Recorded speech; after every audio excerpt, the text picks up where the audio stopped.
On one hand, you have a party that sat back and watched the local business sector overrun by expat operations. And in a solid hand, you have a movement that said enough is enough and passed the Licensing of Business Act 2021. This act protects the local industry sector and strengthens the business registration process. While I sit back and truly evaluate our progress as a party, I am confident that this is a team to take Anguilla forward.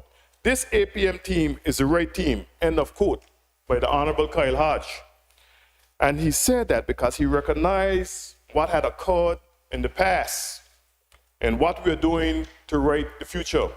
But we are taking a step back, Madam Speaker, a significant step back in terms of protecting the business community.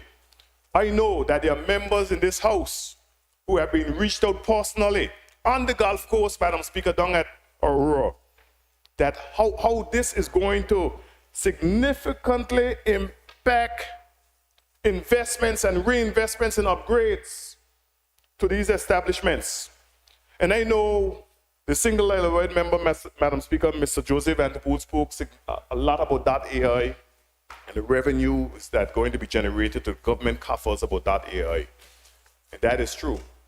But I have often said that if .ai brings in $1 billion to the coffers of the government of Anguilla, and hospitality brings in $500 million, that $500 million have a greater impact on the people of this country because that money goes directly in the hands of the people and the investors. When I say investors, I'm not talking about FDI only. I'm talking about local entrepreneurs.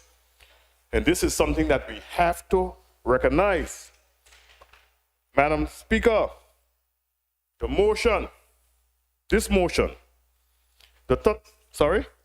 these regulations, Madam Speaker, the 13% on services will not be able to reclaim, Madam Speaker. Which means that Proctor's, Ming's, Best Buy, Happy Star, and all of the other grocery stores, Madam Speaker, will have upwards of $8,000 to $10,000 a month in GST just from electricity alone. General services tax, Madam Speaker, just from electricity alone that they can't reclaim. They will have thousands of dollars, Madam Speaker, in communications, general services tax that they can't reclaim. They will have thousands of dollars in security, general services tax that they can't reclaim. And the single island-wide member, Mr. Kyle Hodge, is saying, well, you can absorb it or you can spread it over your costs. But if you spread it over your costs, Madam Speaker, that does not bring relief to the people of this country, Madam Speaker. So I just want to place on record so that when history looks back, they'll recognize that who was on the right side of history, Madam Speaker. Thank you. Thank you, member. Any further contributions on the regulation that is on the floor, General Services Tax Regulation? I do recognize the honorable member for Road North. Madam Speaker, I'll be brief. And this is not exactly to do with the regulations, Madam Speaker, but I could not sit by, Madam Speaker, and not mention this at this time, because following yesterday's session, Madam Speaker, I did receive a number of calls, and actually after I got them and I was planning to come today, I did plan to, have a whole thing, but I decided to make a plea instead, Madam Speaker, because the call I got, Madam Speaker, was in relation to alcoholic beverages, which is the one thing, Madam Speaker, that will be going down significantly. Because when the GST was removed from all food products in December, it was not removed from alcoholic beverages. But now there was only going to be the 9% at the port and the 13% that's going to be unable to be reclaimed by the businesses. But so, Madam Speaker, my plea is actually to the member for Valley North, the Minister of Education. There's a 2023 Global School-Based Student Health Survey that was done. And in that survey, quarter of Anguilla's children, Madam Speaker, school-age children, a quarter, that's 1 in every 4, was exposed to drinking. And the 2023 Global School-Based Student Health Survey, and of that 26%, Madam Speaker, and 21%, Madam Speaker, of our school-age children were actually confessed in this survey that they were drunk. As we hear say in Anguilla, stinking, pissy drunk. And that's concerning, Madam Speaker. And obviously it was concerning for quite a few persons because they called me about it and said, hey, that's a point you should have made.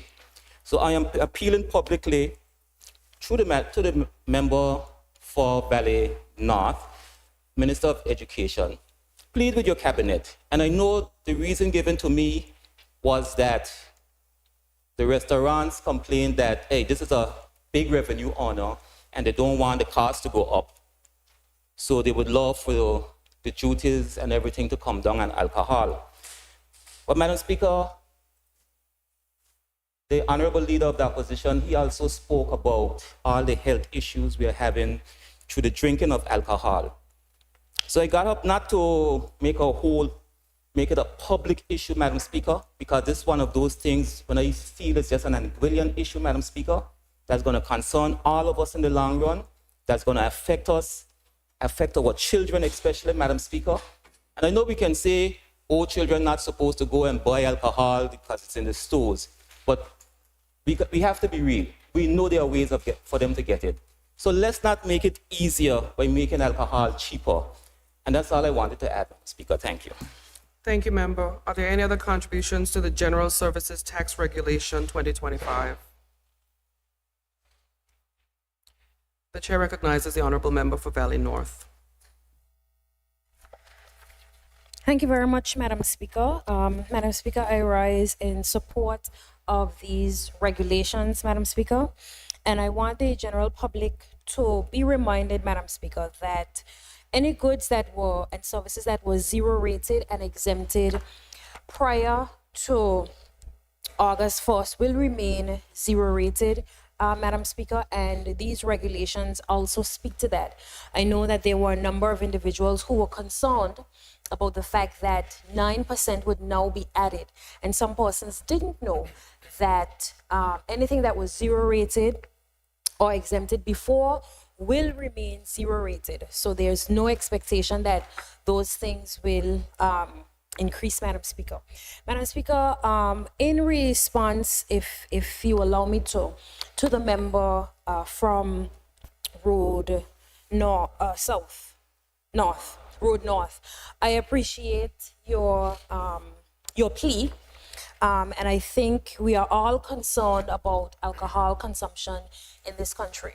But I dare say that alcohol use by our children, Madam Speaker, have very little to do with the cost of alcohol and more to do with the lax way that many persons operate in serving and making alcohol available, to the lack of policing and enforcing of laws that exist.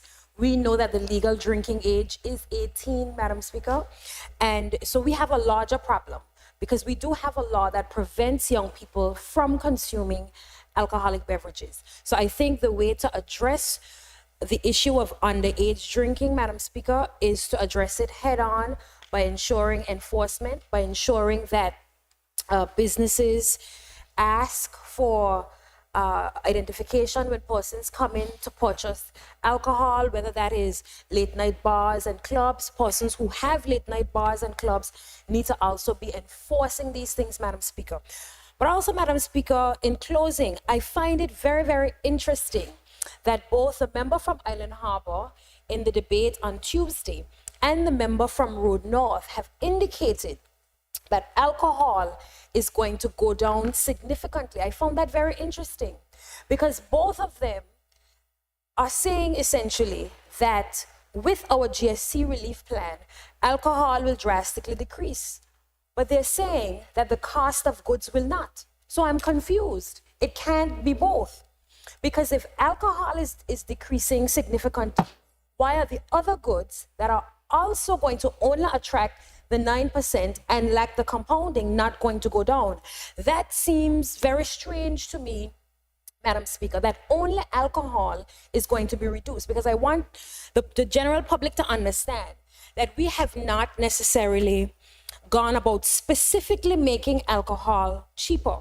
What we did, Madam Speaker, across the board, all items that had the GST, the 13% on it, that attracted the 13%, we removed the 13% and it now attracts the 9% without compounding. So this isn't specific just to alcohol. This was across the board, but the members are making it seem as though we specifically targeted alcohol and reduced it, and the other items in the store will not be reduced.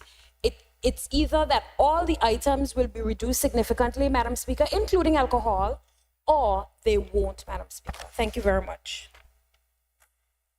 Thank you, member. Are there any other contributions on the regulation? Hearing no further contributions, I call upon the mover to reply, if so desired. Thank you, Madam Speaker. Madam Speaker, I would have listened to the member for Road South speak and essentially say, and these were his words, that these regulations will increase the cost of doing business and they will go to St. Martin and shop. And Madam Speaker, I found it interesting because as he was speaking, it reminded me of the similar speeches that he made in 2020, which spoke about what the GST will do to the people of Anguilla. And I know that many persons would remember when he would have made the statements that this GST would be like yellow dad on your favorite mango tree. And the same type of rhetoric that was done then to instill or try to instill fear and concern in the people of Anguilla is the same rhetoric we're hearing today. And yet at the same time, complaints are being made, as the member for Valley North so aptly explained. How is it that everything else, all of the other goods and items that are subject to this reform, are going to increase, but alcohol is going to decrease? The same structure that applies to all of them. And so what it says, Madam Speaker, is one, the opposition is confused because they are saying one thing on one hand, that prices will increase, but on the other hand, they're singling out alcohol and saying that alcohol is going to decrease. And so the people of Anguilla, Madam Speaker, are listening and they understand for themselves that the reality is that if you are saying alcohol is decreasing, then it means too that all of the other goods that are part of this GST reform is likewise decreasing, Madam Speaker. The other thing, Madam Speaker, I want the persons who are listening to understand and appreciate that this General Services Tax Regulation comprises 7 sections. And Schedule 1 is zero-rated goods and services, and Schedule 2 exempt supplies. And the reason why I am focusing on these 2 aspects is to impress on the fact that these items that were zero-rated before, zero-rated today, will continue to be zero-rated after tomorrow, the 1st of August. And I say that because there were a number of persons who would have been going around saying that all of those items that were zero-rated and exempt from before will now attract this tax, and that is not true. A policy decision was made that what is exempt and zero-rated now will remain after the implementation of the goods tax and the services tax.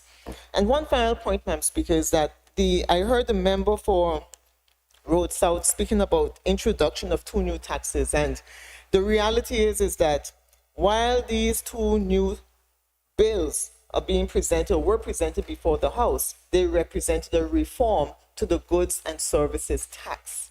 And so the goods tax will now replace the goods aspect of the goods and services tax, and the services tax is a separate factor.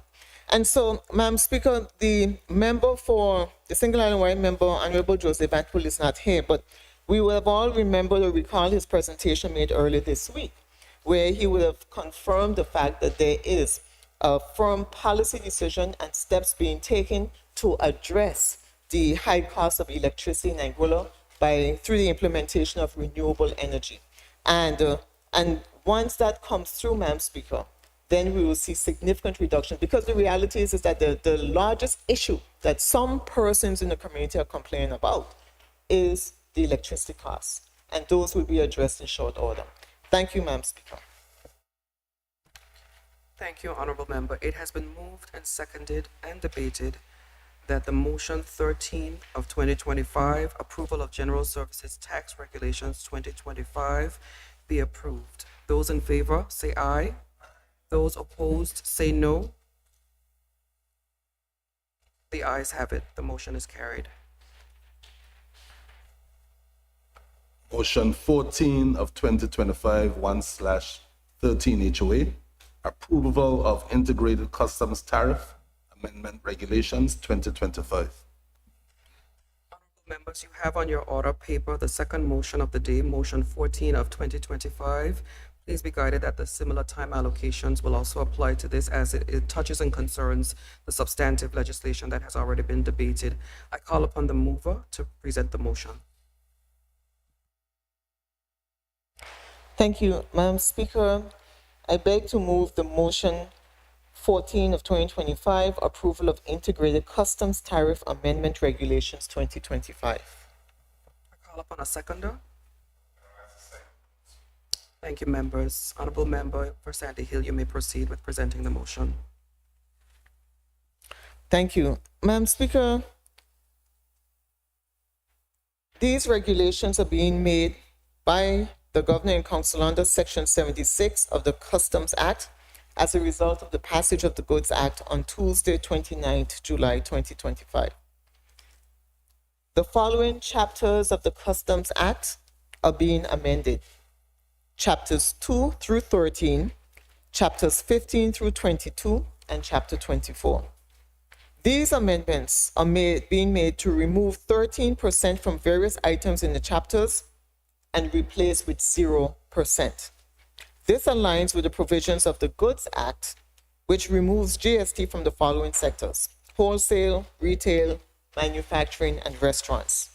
It is important to emphasize, Madam Speaker, that all of the goods that are currently exempt or zero rated today will continue to be exempt and zero rated after tomorrow, 1st of August, 2025. Thank you, Madam Speaker. And I open the floor for debate on the motion. Motion being 14 of 2025, approval of the Integrated Customs Tariff Amendment Regulations 2025.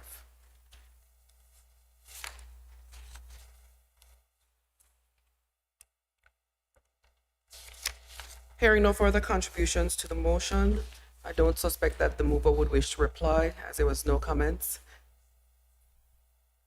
No, Madam Speaker, just to thank the members of this honorable House. Thank you. Thank you. I therefore put the motion.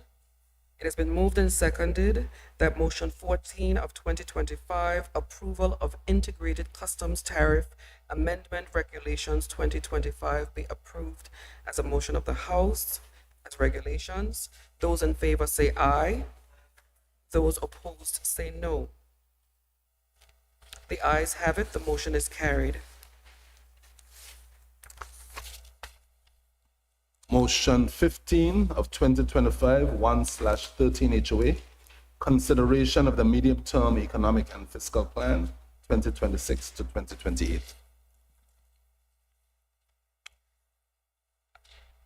I call upon the Honorable Leader of Opposition. However, Honorable Leader of Opposition, I have a suggestion, and I'm in your hands if you think it is a better one with respect to the order paper. I hadn't anticipated that we would progress that quickly through the procedural matters.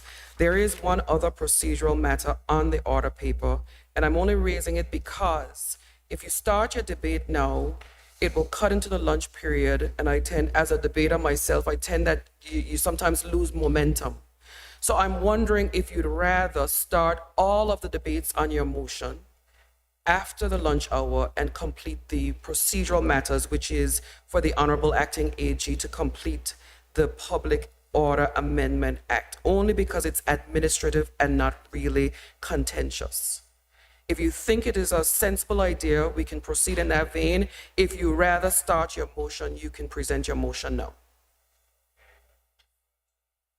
No, it's your motion, so we're in your hands. What is your preference? You wish to start now? Start with the bill? Okay, and I'll ask the government side if it's a sensible suggestion, only because it doesn't cut into your debate during the debate hours. And then I sense that when we start at lunch, we could go right through to completion so that everyone could get to Miss Talented Teen. No objection to Talented Teen. Okay, so let's rise for 5 minutes. Just to regroup, we'll have just because I've changed the order, I want to brief the Honorable AG what I've proposed. Please rise.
I call upon the clerk to call order paper N1A. A bill for Public Order Amendment Act 2025, second reading.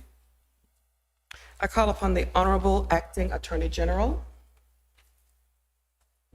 Madam Speaker, I move that the bill shortly entitled the Public Order Amendment Act 2025 be read a second time. Is there a seconder? Thank you, member.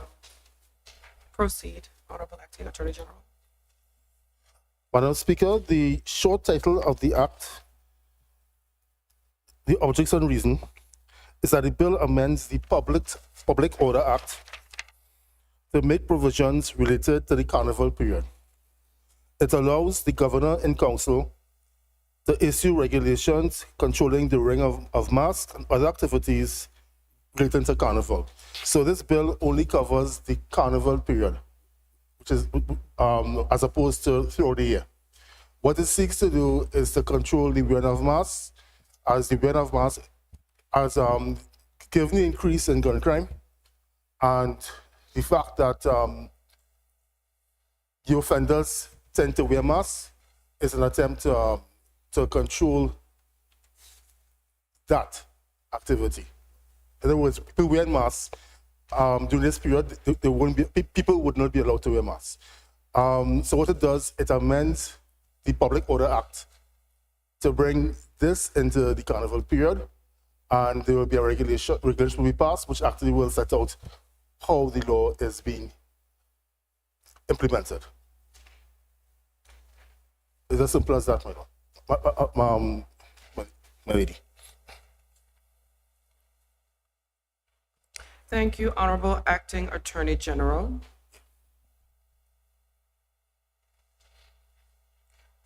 Are there any other contributions to the motion moved by the Honorable Acting Attorney General that a bill shortly entitled "A Bill for Public Order Amendment Act 2025" be read a second time? I recognize the Honorable Member for Road South. Madam Speaker, I rise in full support of this motion and this act. But I would like to ask a question, even though I don't know if the question can be answered, but I guess in his conclusion he can answer the question. And that is related to persons using other forms of clothing to cover their face, because a mask is a mask, and that may be the definition of a mask, but you can use other things to mask. So I don't know if that's a question. He can. We can do it in committee. Okay. So we intend to go to committee after, so that is a question that you can raise in committee to Yeah, the Honorable so- Acting Attorney General. Thank you. So just to add, Honorable Attorney General, I don't know if it is possible, but the last time I came outside, it felt as if Anguilla had moved a few feet closer to the sun. So it's extremely hot. So I don't understand the use in wearing these thick hoodies at this particular time. And a hoodie can be just as good as a mask. So I don't know for this period if you can extend to hoodies, because if you can extend to hoodies, that may also be helpful. So that is something else I'll also like to suggest, and hopefully can be addressed. Thank you very much. But I fully support the motion. Are there any other contributions to the bill? I recognize the Honorable Member for Valley North. Thank you very much, Madam Speaker. Madam Speaker, I rise in support of this public order. This was a public order that was developed in collaboration with the Royal Anguilla Police Force. And of course, I supported this as the minister with responsibility for the Anguilla Summer Festival, Madam Speaker. It's very important that during this period, our people feel as safe as possible, that we empower our police officers to be able to address issues that may arise from time to time. And we don't want any laws or lack thereof to prevent them from enforcing things like the covering of people's faces and all of these issues. We've had issues in the past in relation to them, and we thought it was important, to be responsive to those issues. This is just the beginning of a larger response to this issue that would give us the ability and the power to be able to enact things like this, not just around carnival period, but around other summer festival, other festival related periods or specific periods of the year that we see fit. So this is the beginning, Madam Speaker, but there will be adjustments and larger considerations to this, because Carnival is not the only period in time where these things would be needed, but in the interest of time, we needed to make sure we got this in place to cover the summer festival period. So look out for additional adjustments to legislation that will be able to cover other periods outside of just the Carnival period, and we support this. And we will take into consideration, of course, Madam Speaker, that there are certain positions and jobs that require the use of face material, particularly persons who are out in the sun. We know that fishermen use them. We know that persons in construction use them, but there'll be specific exemptions, and they would be used at specific locations, not just an open blanket to be able to use masks and face coverings wherever. So again, I rise in full support of this. Thank you very much, Madam Speaker. Thank you, honorable members. I now invite the mover to reply if so desired.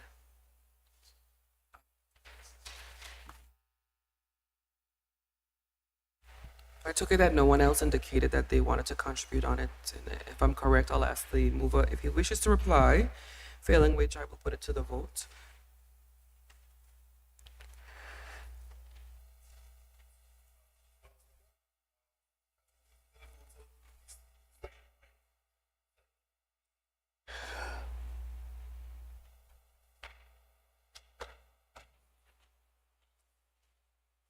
Yes, Honorable Acting AG, I'll put the question now, and then we can progress to committee stage if that is the desire. Thank It has you. been moved and seconded that a bill shortly entitled "A Bill for Public Order Amendment Act 2025" be read a second time and committed. Those in favor say aye. Those opposed say no. The ayes have it. I call upon the clerk to read the bill a second time and commit it. An act to amend the Public Order Act to add provisions related to Carnival. Thank you, Clerk. Pursuant to Rule 46, the bill stands committed to the whole Assembly to consider the bill clause by clause. This House is now in committee. I turn it over to the Honorable Clerk. Clauses 1 through 2.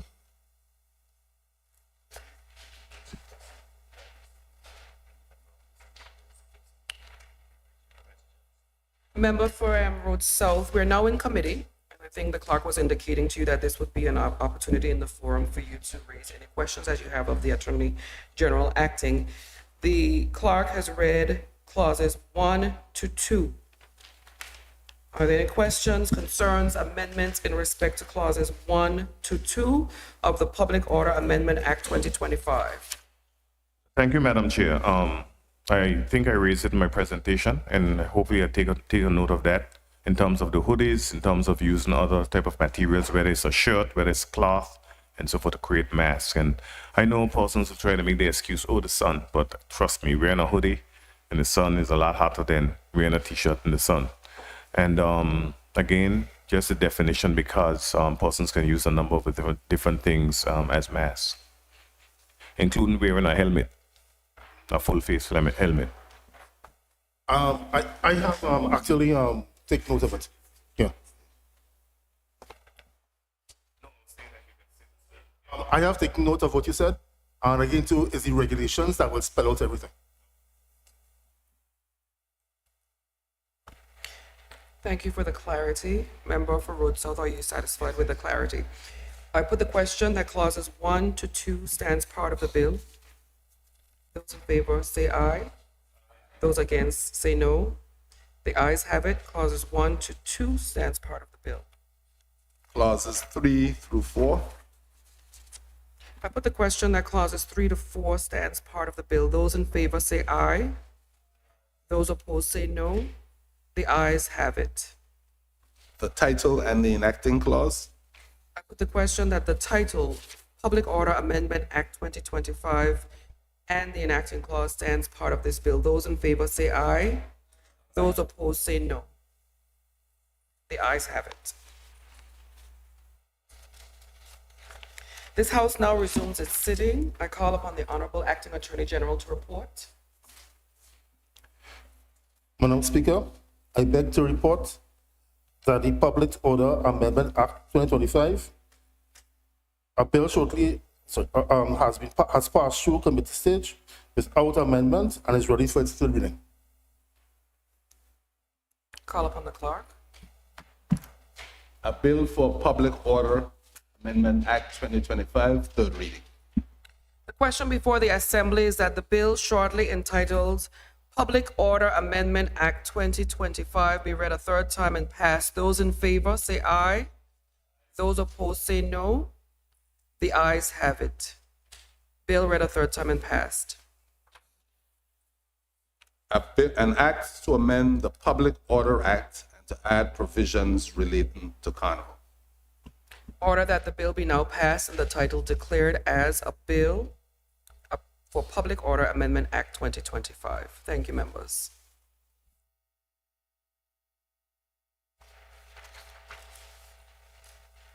Motion 15 of 2025, 1/13 HOA, consideration of the medium-term economic and fiscal plan, 2026 to 2028. I wish to thank the Honorable Leader of Opposition for allowing the adjustment to the schedule so that we could clear the administrative matters.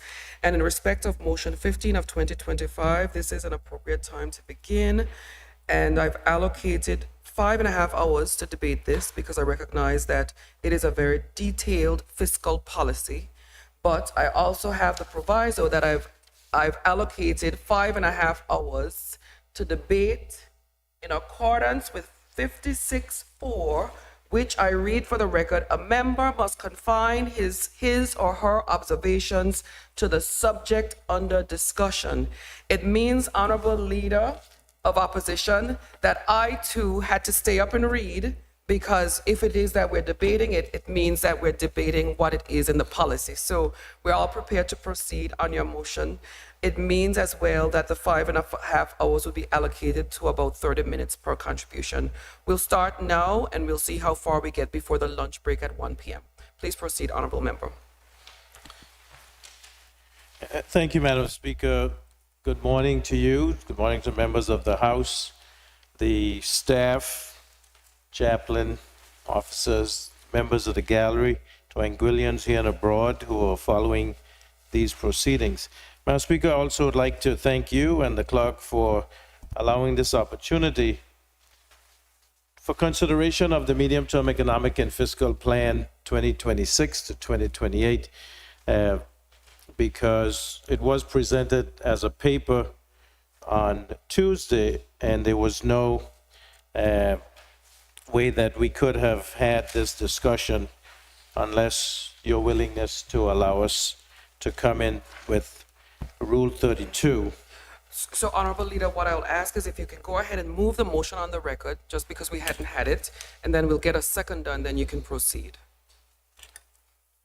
Thank you, Madam Speaker.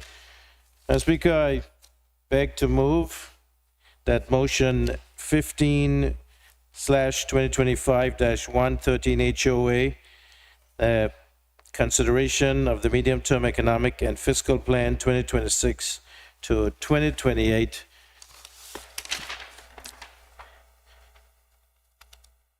I move this motion, Madam Speaker. Do I have a seconder? Madam Speaker, I second. Thank you. It has been moved and seconded. Honorable Leader of Opposition, you may proceed with your presentation. Thank you, Madam Speaker. And I'll read the resolution. Be it resolved that this House of Assembly has considered the government of Anguilla's medium-term economic and fiscal plan 2026 to 2028.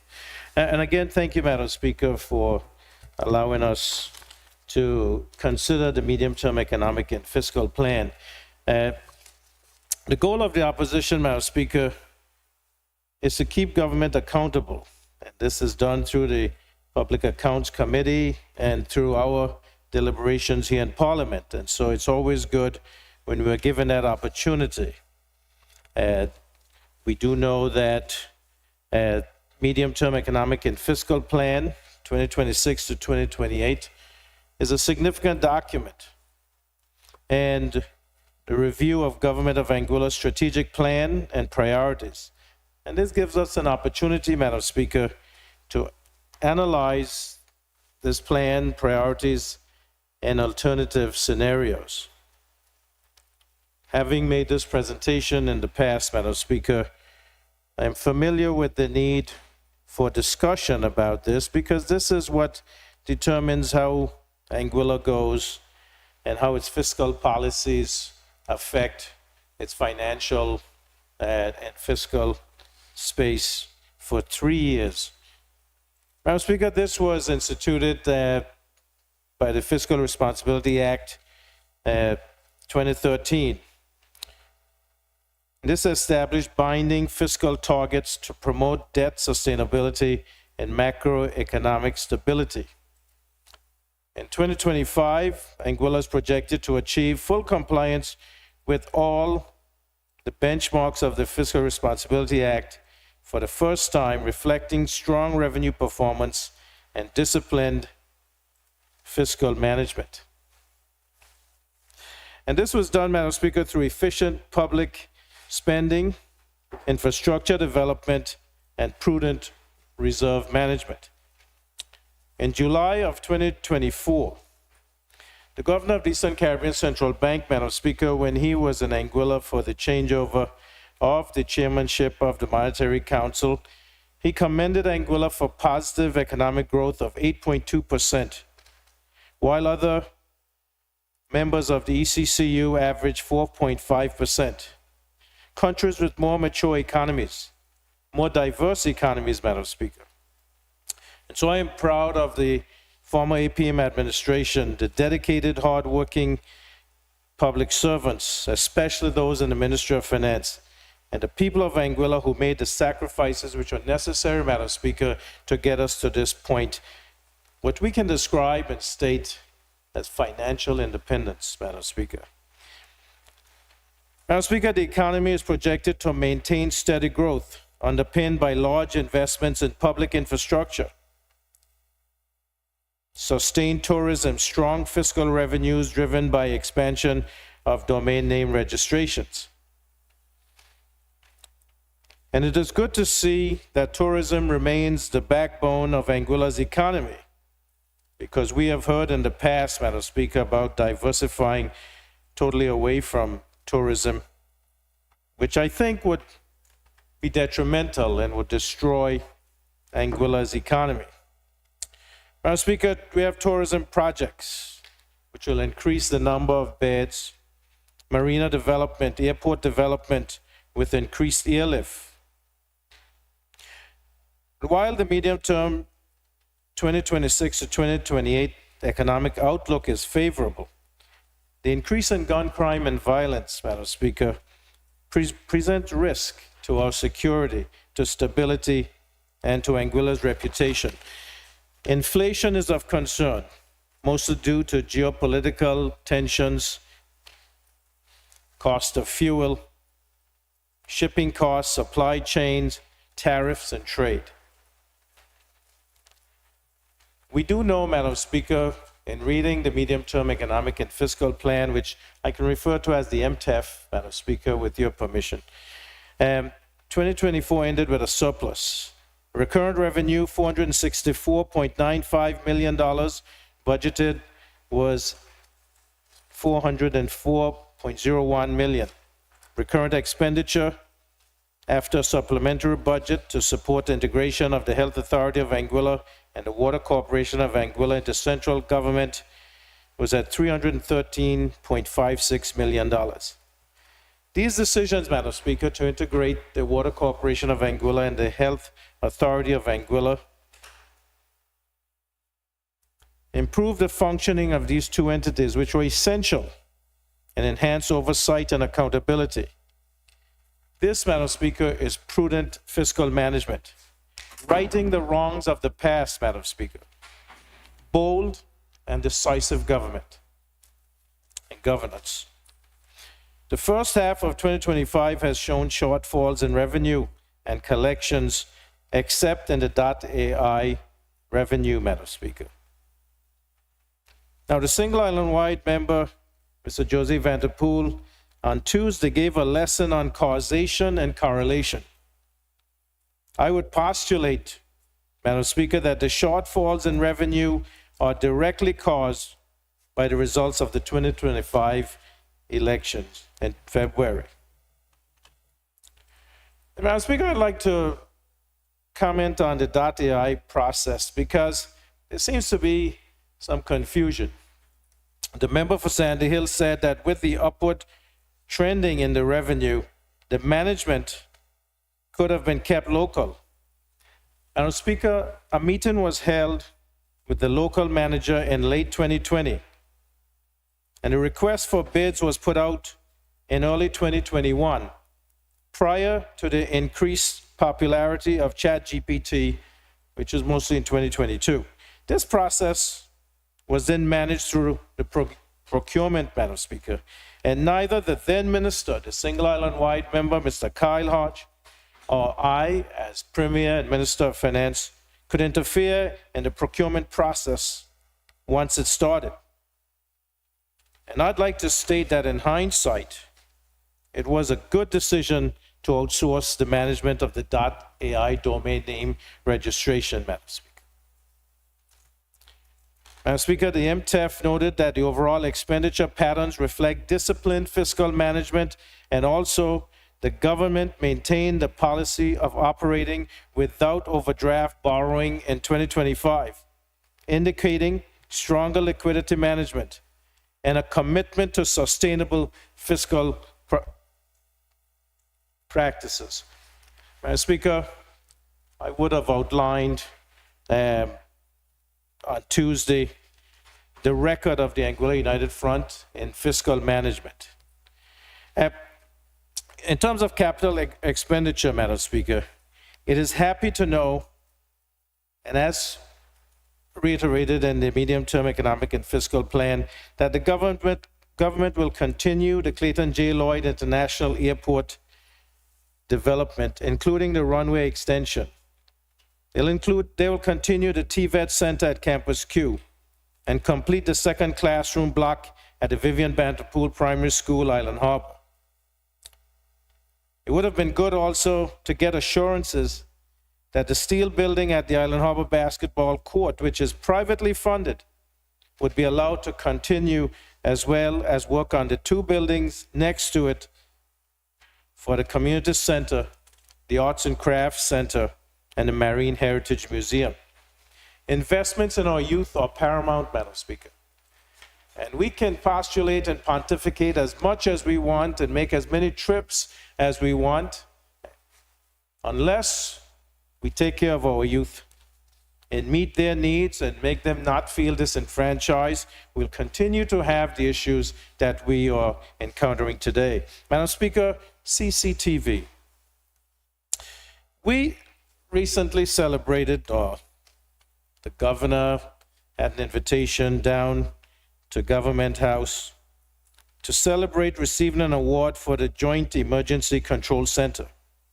But we cannot be satisfied until the center is used to monitor cameras to deter and detect crime and help with investigation and prosecution. I'm also happy to see that there's no planned borrowing for 2025, possible only through the continued sound fiscal management which started under the Anguilla Progressive Movement, Madam Speaker. Madam Speaker, it was good to see the outline of the strategies that government is intending to bring to bear. It was also good to know that these are the same strategies that the Anguilla Progressive Movement had started working on. Seeing, Madam Speaker, that I have given a presentation on the MTEF in the past, these are the things that I was looking for to see what would be the guidance. And so, number one, strengthening infrastructure. And I say number one, Madam Speaker, because that's how it's listed as number one. We've heard so much said about that the previous administration was so concerned about building infrastructure that they forgot about people. Madam Speaker, they also realized that you have to strengthen infrastructure, because if you allow infrastructure to lapse, the cost to maintain it, to replace it, to restore it is going to be a significant burden on your fiscal space, Madam Speaker. Number two, promoting food security. Again, I commend, the minister and the parliamentary secretary for making this a priority. Certainly, we know that under the Anguilla Progressive Movement, food security was important. And when I was the chairman of the Monetary Council, made sure that there was an allocation, a grant, the $25 million that was split up among the 8 member territories that Anguilla got its fair share. Number three, empowering youth and advancing lifelong learning. Skills training, scholarships, these all require resources, Madam Speaker. And so when we stand on this side and we're concerned about the dismantling of the Goods and Services Tax Act, it was not because we don't want to see relief, Madam Speaker. We have given significant relief. Electricity credits, which we know that cost about $6 million at a time to cover 6,300 domestic homes. We gave food vouchers. We removed property tax from domestic homes. Madam Speaker, this is all relief. And this was immediate and helpful. And the people continue to ask, when are we getting the next electricity credit? Madam Speaker, number four, strengthen national sports development. It will cost money, Madam Speaker, to improve facilities and build new facilities, to bring programs and funding to get fitness trainers. This is why the concern we had about the issues on our resources. Number five, advancing community well-being and social protection. Very important in terms of health care, Madam Speaker. Access to quality care and specialty care, and to decrease the need to leave Anguilla, Madam Speaker. But also our concern raised about reducing the cost of alcohol. And alcohol, Madam Speaker, we know that we intentionally left alcohol where there would be the 13% charge at the port on alcohol when we removed the GST from all of the food items, including except confectionaries and alcohol. So, Madam Speaker, we realize that when you decrease from 13 to 9, that the cost will go down in that regard. And the effects of alcohol is of significant concern to us, as well as tobacco. Madam Speaker, number six, still in number five, social services, improving of vulnerable populations and making sure that their programs, Madam Speaker, that is important. In terms of number six, enhancing national security, again, a big cost, safeguarding lives and borders, and law enforcement. As you increase the number for recruitment and law enforcement, there's a cost, Madam Speaker. And we made sure that we budgeted so that Royal Anguilla Police Force could increase to 130 officers, which was requested, and also other services that they needed. Improve public financial management. Madam Speaker, the MTEF talks about strengthening internal controls and audit mechanisms, which will reduce the risk of inefficiencies, waste, or irregularities. This is very important. Madam Speaker, as leader of the opposition, I have been given a task as the chair of the Public Accounts Committee to make sure that there's value for money and that we keep the government to task. And that is a task which I do not take lightly, Madam Speaker. Maintain within the 3 borrowing guidelines. Madam Speaker, the 3 borrowing guidelines from 2013, where the borrowing limits, the net debt less than 80% of recurrent revenue, the debt service less than 10% of recurrent revenue, and the reserves greater than 25% of recurrent expenditure on 90 days. Understanding, Madam Speaker, as we stated previously, that our reserves on day 1, June 30th of 2020, was less than 1 day, $500,000. Now we're almost $300 million, Madam Speaker. Madam Speaker, we're, as the MTEF says, There was prudent management. The government debt has steadily been paid down from $494 million in June of 2020 to $312.99 million in June of 2025. While Anguilla has never defaulted on debt payments, Madam Speaker, as stated by the leader of government business, the Honorable Premier, in 2020, the United Kingdom paid Anguilla's debt. And the first time that's ever happened. Madam Speaker, in November of 2020, Anguilla needed just over $5 million from the UK to pay its debt, to remain not in default and not considered a failed state. And so these are important, Madam Speaker, because the Anguilla progressive movement got Anguilla within shouting distance of reaching those three borrowing limits, 5 years ahead of the revised deadline. In 2020, no one would have believed that this was possible. I thank the competent, capable rookies that joined me in this House on July 17 of 2020, when we had our first meeting of the House, Madam Speaker. Madam Speaker, the MTEF notes this achievement reflects not only fiscal discipline, but strategic leadership and a clear commitment to protecting Anguilla's financial future. It sent a powerful signal to our administering power, the United Kingdom, and to the region that we manage our public finances responsibly, building resilience and creating the space to invest in national priorities and in our people with confidence. It is this financial freedom which is benefiting the Anguilla United Front administration today, Madam Speaker, because the decisions that they can make is based on the current financial position of the country. Risk to Anguilla's fiscal position. These risks include economic slowdown, decreased tourism, aging infrastructure needing maintenance or replacement, technological advances which affect .ai revenue, natural disasters, pandemics, geopolitical events, and poor fiscal management of public funds. Madam Speaker, I have stated that Anguilla has been subjected to 6 major shocks in the past 20 years. 1, the global financial crisis. 2, the banking crisis. 3, Hurricane Irma. 4, Brexit with loss of EU and EDF funding. 5, the COVID-19 pandemic. And 6, the Anguilla United Front administrations. On Tuesday, Madam Speaker, I would have outlined the dismal state of public finances following each AUF administration as compared to that following the Anguilla United Movement or Anguilla Progressive Movement administrations. The Honorable Premier asked that she be judged on her own merit, Madam Speaker, and I'm willing to give that grace.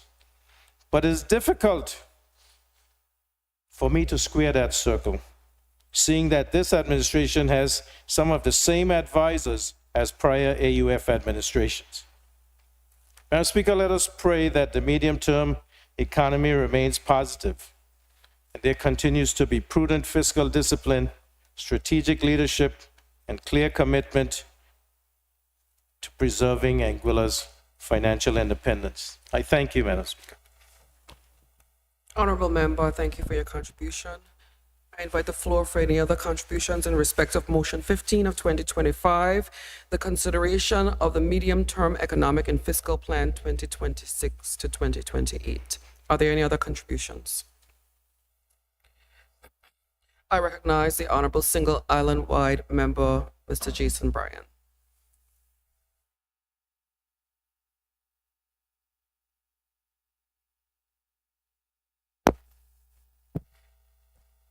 Madam Speaker, honorable members of this House, and the people of Anguilla, good morning. It is with great conviction, optimism, and unwavering sense of duty that I rise today in full support of the medium-term economic and fiscal plan 2026-2028. A document that is more than a financial instrument. It is a declaration of our values, our intentions, and our collective commitment to the people of this beloved nation. This plan is an embodiment of our governing philosophy, people first. It reflects our priorities, our promise to build a future that is more secure, more inclusive, and more resilient for every Anguillan. Our MTEFP is framed not just around numbers, but around needs. It prioritizes people over bureaucracy. It builds bridges between government and community, between the economy and inclusion, and it ensures that no one is left behind. Madam Speaker, for too long, too many citizens felt that fiscal plans were abstract and disconnected. Not this one. This plan speaks to the real cost of living, the real struggles of youth, and the real demand for safety, opportunity, and dignity. It is a plan grounded in belief that fiscal prudence and social justice are not mutually exclusive. They are mutually reinforcing. Allow me to walk you through the core strategic areas outlined in this plan. Major investment in water system, waste management will directly improve living condition and disaster resilience. And critically, we are institutionalizing a culture of maintenance, because a true development is not in how fast we build, like it happened with the prior administration, but how well we sustain. We are charting a new economic future, one that goes beyond sun and sand. We will deepen our investment in micro, small, medium enterprises, agriculture, and the creative industries.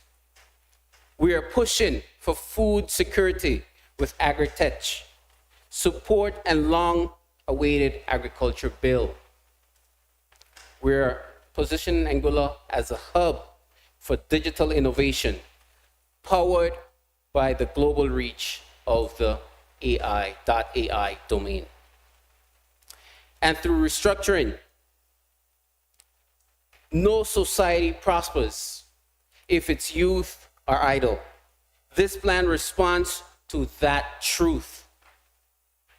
The TVET block at the Albina Lake Hodge Comprehensive School, delivering modern technical education aligned to the market needs. Madam Speaker, in addition, sports. Sports is no longer a side agenda as it was previously. It is a strategic priority. We are improving facilities, not just starting it for a political gain and then waiting for 4 years to say we're going to complete it, but upgrading access to transport and launching grassroots to professional programs.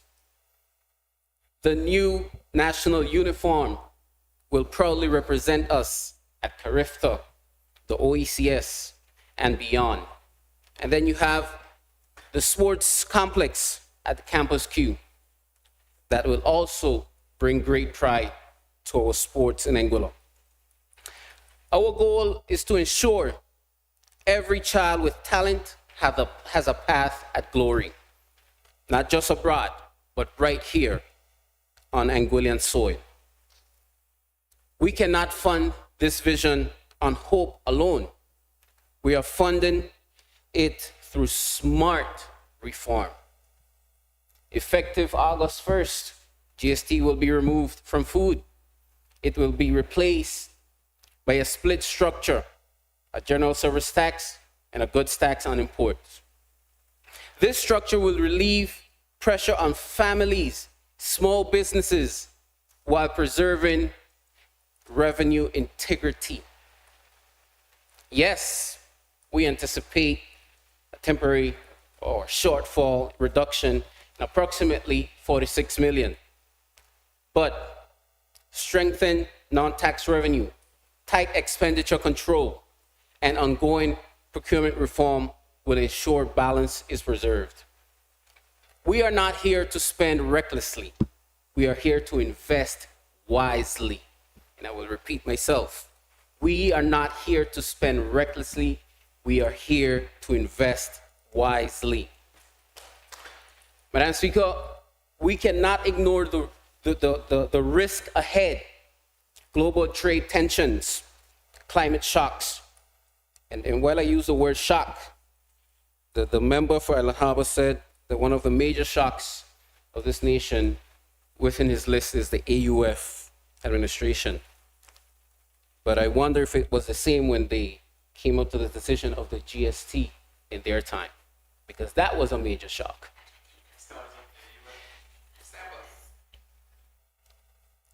You'll have your time to speak. But this plan accounts for those risks. It includes a detailed risk management framework. We're also conducting actual reviews of the Social Security and pension funds, ensuring sustainability for the future retirees of this country. This is how we build trust, with transparency, preparation, and results. This is not just a plan for boardrooms and banks. This is a plan for the barber, the nurse, the fisherman, the vendor, and the child in the classroom who's our future. It means safer communities, reliable access to water and health care, less tax on food, giving the most vulnerable ones the opportunity to buy at the shop with pride, not with cries. Great pride in our national teams and a government that delivers. This is people first in action, and every Anguillian will feel the impact. Madam Speaker, MTF is not perfect, but it's bold, it's honest, and ambitious. It calls us to govern with clarity, courage, and compassion. That was missing completely from 2020 to 2025. And that's why the people of Anguilla spoke at the polls. Let us not lose sight of what this is all for. It's for the young mother who needs work and affordable food. It is for the retired mason who deserves dignity. It is for the athletes, our students, our elders, and for the future of our small but mighty island. Let us move forward, not with partisans, but with purpose. Let us pass this plan and implement it with vigilance and urgency. The people of Anguilla are not asking us to be magicians. They're asking us to be responsible, compassionate, and visionary. And the MTF is our answer. So let us support and let us deliver. Thank you very much. Thank you, Honorable Member. Are there any other contributions? Looks like we'll get to go to talented teen earlier. Any other contributions on the motion on the floor? I recognize the Honorable Member for Road North. Sorry. Thank you, Madam Speaker. Pleasant good morning to everyone here in the House, to those joining us again today, and to everyone listening. Madam Speaker, I too would like to place on record thanks to you for allowing us to at least have a discussion, I won't call it a debate, because I 100% believe that both sides of the aisle agree with this. I wholeheartedly believe that. So your thanks are given to you, Madam Speaker, because something that's so significant to the future of Anguilla should not just be laid and not be heard from the parliamentarians as to the good, the bad, and the ugly in it, because we represent, like we keep saying in this honorable house, we represent the people of Anguilla, so we should always, always make sure that the people of Anguilla understand what we are doing for them and delivering for them. Madam Speaker, I'll start my presentation by reading the preface of the MTEF given by our most capable permanent secretary of finance, Marissa Hardin Hodge. And I'll just read that excerpt.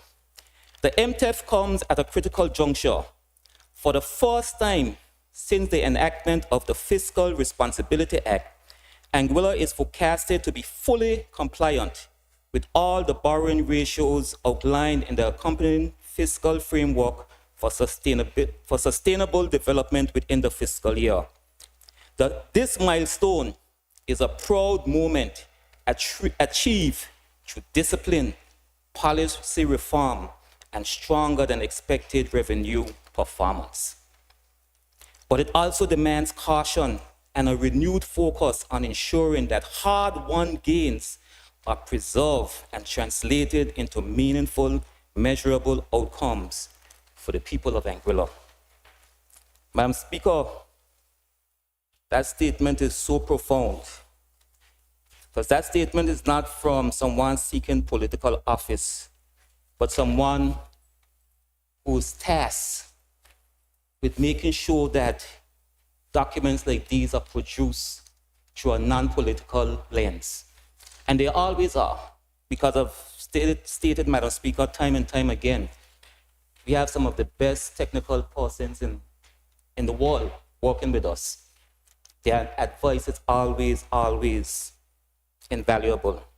Sometimes we don't want to take it, but their advice is always invaluable. So to note that we had hard-won gains and they must be preserved, and that we've reached a milestone, Madam Speaker, I mean, that is beyond commendable. And Madam Speaker, we as, not the parliamentarians, we as politicians, we can grandstand and we can say this and we can say that. But you know, when documents like these are produced, Madam Speaker, it states exactly where we are. It states exactly where we came from, and it states exactly what was happening. So just to give a little context, Madam Speaker, because we've heard that shortly Anguilla is going to be at a point where we don't need to go to the British to approve our budgets because we've met all our borrowing ratios, Madam Speaker. And that again, Madam Speaker, is commendable. That's a big step for the country of Anguilla, Madam Speaker. Because our borrowing ratios, Madam Speaker, there are three ratios: our net debt ratio, our debt service ratio, and our liquid asset ratio. We need to fall within 80%, 10%, and then we need to have 90 days of liquid assets / reserves. So in 2020, Madam Speaker, our net debt ratio was 275%, Madam Speaker. 275%. So however little money we did not have, we had 275% more of that we owed. Crazy thought, Madam Speaker. At the end of 2024, Madam Speaker, that was 14.82%, Madam Speaker. From 275% down to 14.82%, Madam Speaker. So basically that means, Madam Speaker, of the money that we have stored for a rainy day, well, our incoming revenue that's budgeted for, we only have 14.82% of that in debt. Our debt service ratio in 2020, Madam Speaker, was 29%. That means, Madam Speaker, because here a lot of talk, go borrow for the airport, go borrow for this. 29% of our revenue was used to pay off debt. Put that into context. At the end of 2024, that was at 11.48%, Madam Speaker. And we've heard the good news in this House when Honorable Member for Sandy Hill gave her presentation that by the end of this year, we will be within that one last guideline. Liquid assets, reserves, money used to run the day-to-day operations of the government of Anguilla, Madam Speaker. In 2020, it was 0.21%. That's not 21%, 0.21%. 1 day of money. 1 day of money we had in 2020. In 2024, at the end of 2024, that was 92.25%, or 332 days of liquid assets. Madam Speaker, those are all facts. Because sometimes we come in this House and we grandstand, and I'm going to try to go slow and calm today, because it's important for the people of Anguilla to know where we were, where we are now, and to be cautious, Madam Speaker, that we don't go back there. And that's why plans like this are put in place, to try and show that we don't make the mistakes we make of the past. But Madam Speaker, as one who have sat in cabinet, sat in exco, have seen documents from the past, have seen that promises were made by previous administrations, such as, to correct my honorable colleague on the other side, single island wide member, Mr. Bryan, who said that when he wondered if something about GST, when it was started under APM administration, maybe off record, we'll go and have a little conversation about when GST was started, where it started, and On a who point of started. order, Madam Speaker, I did not say it started with the APM. I said Member. signed. Thank you for assisting me. Please, we're all learning. We can admit to that. Honorable member, you have a point of order. What is the point of order? You're clarifying, you said? Yes, Madam Speaker, I'm clarifying that the member has stated that I said it started on the APM. And I said when it was signed. Sorry. That's what you said. Honorable member from Road South, we've been doing very well, very peaceful. And I think the honorable member for Road North is very capable of representing and addressing the point of order himself. Please proceed, member, and you can determine, I'll be honest, I hadn't paid attention to whether he said it was or wasn't. You can check your notes. And But even if he did say signed, Madam, even if he did say signed, Madam Speaker, it will be noteworthy that one of the conditions, since the honorable member brought it up that he says signed, one of the conditions for us entering into GST was the MOU that was signed just before the elections of 2020, that was signed by the former AUF administration, just days, maybe 18 days before the election, signing us on that we have to take GST. Just a little history lesson, and like Madam Speaker said, we are all getting our feet wet, and it's a learning curve, and I fully understand. But you can double check and we can have that conversation off record. So, Madam Speaker, it's important to understand where you are, where you were, where you are, and how you got where you are at this point in time. Because we always see a lot of talk thrown across the aisle in little jabs being made about what an administration did and what an administration didn't do. But Madam Speaker, when it comes to documents like these, documents like the MTF, and this one especially, Madam Speaker, that was prepared by the technical staff and was laid by the Honorable Premier, the Honorable Member for Sandy Hill in this Honorable House, praising it, It gives us some validation, Madam Speaker. It gives us some validation, Madam Speaker, because I almost look at the back of this document to see if it was signed by the Honorable Dr. Lorenzo Webster. That's how confident I was that this was a document that was there waiting for us to sign. So, like I said when I first began, this is going to be a good debate because we all are going to agree on what's in this document. Madam Speaker, you're going to have an easy time with me because my presentation will be coming directly from the MTEF document itself. I'll be reading passages from the document, and you'll just permit me as I find my page. I do have them marked. But on page 20 of the document, there was also a drop in food prices in key staples such as meat, vegetables, fish, coffee, and cornflakes, cereals, cornflakes. Madam Speaker, this is in the document, Madam Speaker. But yet we heard in this honorable house and press conferences on the radios that the efforts of the farmer administration didn't do anything to affect the prices.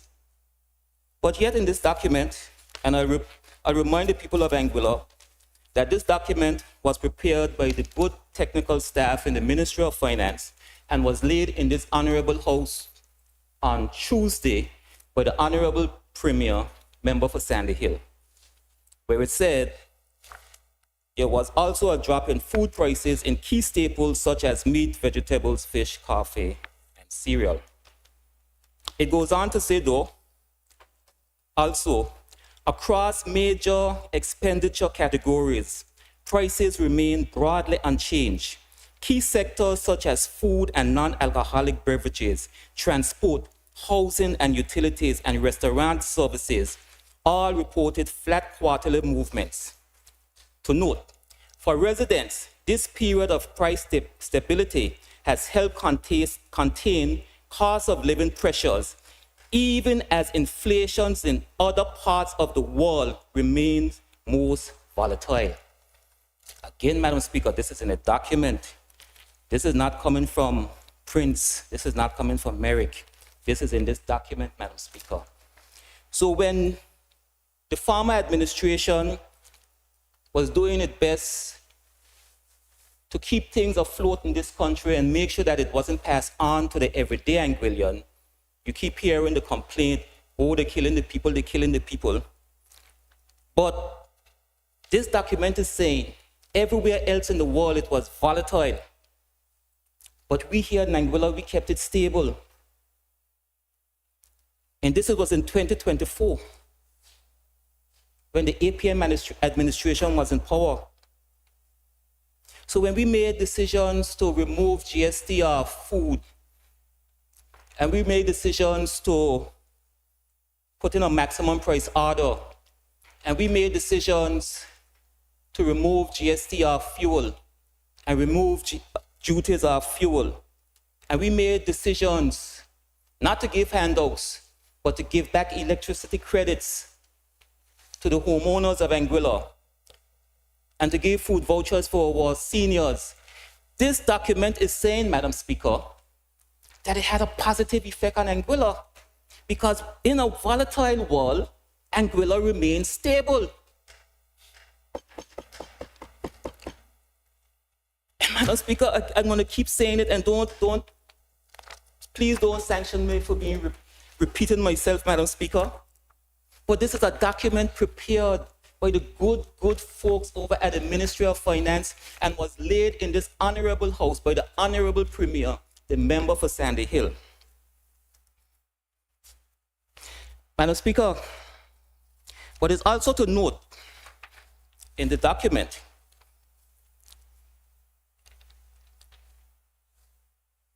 the taxes on payroll at the end of 2024. Taxes on payroll is one of the best indicators to see what's happening in Anguilla in the terms of the workforce, because it's a direct tax on person salaries.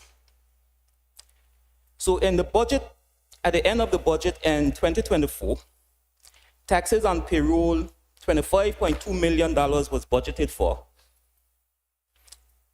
And, sorry, $21 million were budgeted for, and the actual was $23 million that came in. So it overperformed by over $2 million, Madam Speaker. That says to me, and this is again coming from the document, that what was budgeted for, and the persons at the Ministry of Finance don't just pull numbers out of the air. I've sat with them. They're very particular on getting their information, and they stand behind their information.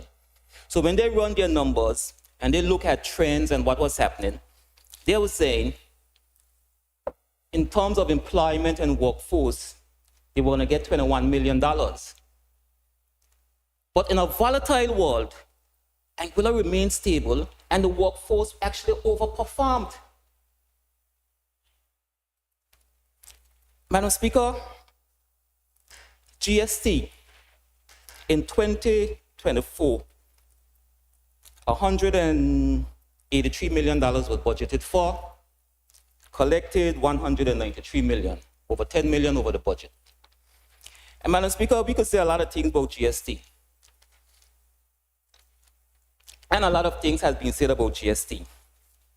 But one thing we all can agree on, GST was a consumption tax. In other words, the more people buy, the more people spend, the more money go into government coffers. Some might have their issues with that. The honorable member for West End kind of chastised me for saying it's not a bad thing if you spend $314 in a supermarket and pay $4 in taxes to the development of the country. But I don't think that's a bad trade-off. But it's a consumer tax. And if it overperformed in 2024, that means they were spending power. And they were spending power because there was people working. And people were working more than even anticipated when the good people of the Ministry of Finance ran their numbers, Madam Speaker. But we go to the first half of 2025, and we see a trend, a concern. Because taxes and payroll, by the first year, $13.61 million was budgeted for. And as at the end of the first year, $12.82 million was collected. That is roughly almost a $3 million drop off. That's a trend downwards. For the GST, $121 million were budgeted for. $118 million were collected. Another downturn. And there's a correlation, Madam Speaker. Less people working, less money spending. And Madam Speaker, we've all heard it. I know the members of the government side have heard it because Honorable Member for Sandy Hill mentioned it, that people have been saying the country have slowed down. But it's not me saying it. It's these numbers that are saying it, Madam Speaker. These numbers are saying that there have been a dip. Less people are working. I don't have the reason why, but it seems like since February, less people are working and people are spending less. So obviously since February, there has been, for whatever reason, a fall off in the economy. And that's not me saying it, Madam Speaker. I'm getting these numbers straight from the MTF. Madam Speaker, in the MTF, we're moving right along because we know we have time limits. I pick out a particular spot because I wanted to mention this for the people of Anguilla. It read on page 32, strengthening national sports development, modernizing infrastructure, improving transportation access, enhancing human resource capacity, and launching innovative programs that enable inclusive participation and support athlete growth from grassroots to professional levels, and to make sure that access is given to all athletes across, or anyone who want to play sports across the island. But Madam Speaker, I can hasten to say that might only be in particular districts, because there's an almost completed facility down in Blowing Point that was budgeted for. An almost completed facility in Blowing Point that was budgeted for. Money is in the budget. $750,000, Madam Speaker, budgeted for. So what are you saying to the young people of Blowing Point? That you should not have a modernized infrastructure? That's what you're saying?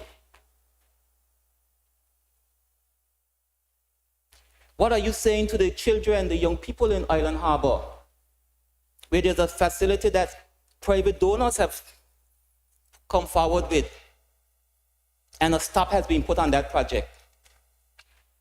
That they should not receive modern infrastructure?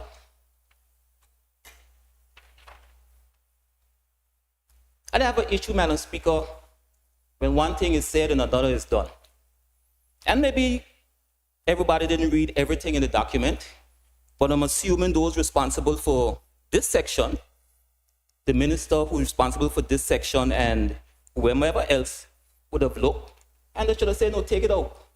Because we ain't doing the project down at Blowing Point that is started and almost finished, close to completion. Access road that the department said we needed an access road. So we got funding to do that. And the young people of Blowing Point are still without a basketball facility. Same in Island Harbor. I'm anxious for the bandits to be reunited so I could start beating them off again.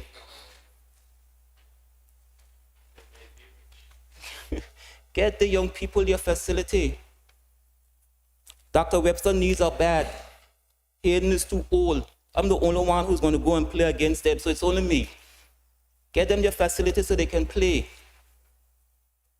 We talk about the single island wide member, Mr. Bryan, just spoke about being interested in the young people. And I had a song years ago, talk, talk, talk, no action. Give the young people their facility. There is no reason not to be giving the young people their facility. None whatsoever. Keep saying there's a difference between parliamentarians and politicians. Politicians speak good. Parliamentarians do what's right. And what's right is to give the young people in Blowing Point and Island Harbor their facility.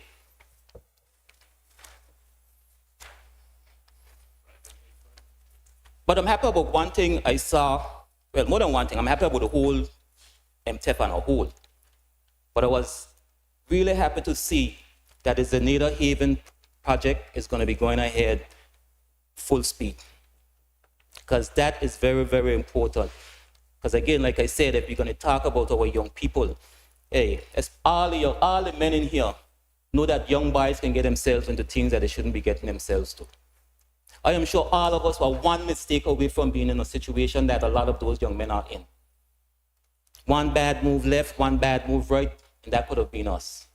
So we have to appreciate that we need to rehabilitate our young men, especially our young men in these times. So I am really happy to see that the Zenada project is going on. Madam Speaker, it has been said in this House, and I also saw a troubling, I guess it was a Facebook post because it was sent to me as a screenshot going around, that said, due to the excessive spending of the former administration, it required passing a non-refundable good tax and general services. And I saw that, and again, I'm like, excessive spending? I agree when the member the last day said, don't call. And I'm going to follow her lead and not call him. But it was a Facebook Sorry, member. post. Sorry, I missed the note as well, and I understand you keep getting assistance. What report are you referring to? No, I'm just- I believe was it the deputy governor that asked? No. Asked? Oh, Mr. Hodge asked. Sorry, Yeah. the voices confused me. If the members would please remember to speak into the mic, ask the question, because it assists me, it assists the public who's not in the room with us. And then I'd also beg Sorry. Member Hughes to not help. I know he's anxious to get up. He's gonna get up soon. He's gonna get his time soon. But it would help if we could at least do it the proper way. What's the report that you're reading from so we can understand why you I think the member shouted out her name. No, like I stated, Madam Speaker, I got a screenshot of a Facebook post. Okay. I got a screen. It's not a report that I'm replying. It's Okay, just part I of my wasn't sure. presentation that I got a screenshot, and I'm not gonna call the person's name in the house. But they say they were. I can tell a member they're one of the biggest advisors to the AUF administration, and they said due to the excessive spending of the former administration, it required passing a non-refundable good tax and a general service. So they're saying that everything, and I did say the last dinner, the plan was not that was not the plan that was promised. It was not the plan that was promised. And I was stand corrected, but this person is saying it's definitely not the plan that was promised. But why it concerned me? Okay, there's a point of order. Point of order, State the Madam point of order. Seeking clarification On, on what was just said. The member would have said that the plan that we passed in this house is not the plan that we promised. Well, The first question of all, is, Mr. what is the Hodge, difference? no, let's go back a bit further. The member is advancing a position from an unknown person, so it's very difficult even for me to understand. I don't know how to rule on it. You have a difficulty with, you want clarity on what these plans are. From the bench, I have a difficulty with that. I don't know what the member is talking about. So if we want to backtrack, let's figure out first what is the submission so that you could get the clarity you need. So I'll ask the member to address all those points. So thank you, Madam Speaker. I was getting to my point, and my good friend would have just been a little patient. I would have made my point, and then he can see if there was any clarity on what I was saying. Maybe I'm sitting next to the member for Road South too often, and I'm having to go through the long way to get to it. But it was said that due to the excessive spending of the former administration, I'll put on record, Madam Speaker. Yeah, who said it? Let's be transparent. Who It was said said by it? Melinda- What are you reporting It was so a that the member can it was answer a it? Facebook post by Belinda Goddard. A Facebook post by Melinda Goddard. I don't have the data. I'll have to go with my phone. Okay. And my time running up. Okay, And on the point where Madam Speaker, I too share concerns, and I wasn't going to stand up because I thought we'd get to the bottom of it, because the post itself speaks about the former administration, but I don't know what date that post was made. So was it an old post? Was it a recent post? When was that? Member. Who is the former administration Okay. that's being spoken about? I'll clarify. Member, so what I'll ask you to do is if you could probably tell us the date, say what the It was post. posted yesterday. Right, okay. So And the former administration would have been the APM administration. okay, so just so that member Hughes doesn't continue to interrupt you, let's do it this way. Read it again so that you put it on the Should record. I read the entire post? Yeah, I'll give you 5 more minutes. Can I get 10? And beg your colleague not to interrupt you, Can I because get we'll 10 get to for the the- bottom of it. I'm giving you an opportunity to speak. I don't think that there's an issue there. You go ahead, member, and you explain your submission. You read the post, you say the date, and then if it's a valid point of order, we can go there. If it's not valid, you can go ahead and submit. And I'll add an extra 5 minutes for you just because Can I you've been get 10, interrupted. Madam Speaker? Because there was a lot of interruptions. Yeah, of course. Those interruptions are more than... Mr. Proctor has confirmed that he has stopped the clock. But in any event, I will allow you a bonus of 5 minutes only because you continue to be interrupted by your own colleague, which is a little unusual. Just allow him to speak, Mr. No, he hasn't interrupted me, Proceed. Madam Speaker. No, Madam Speaker, I won't have that being said about my colleague. I'm sitting up here. I have the vantage point. You continue to be interrupted by your own colleague. Just proceed. Make your submission. Proceed.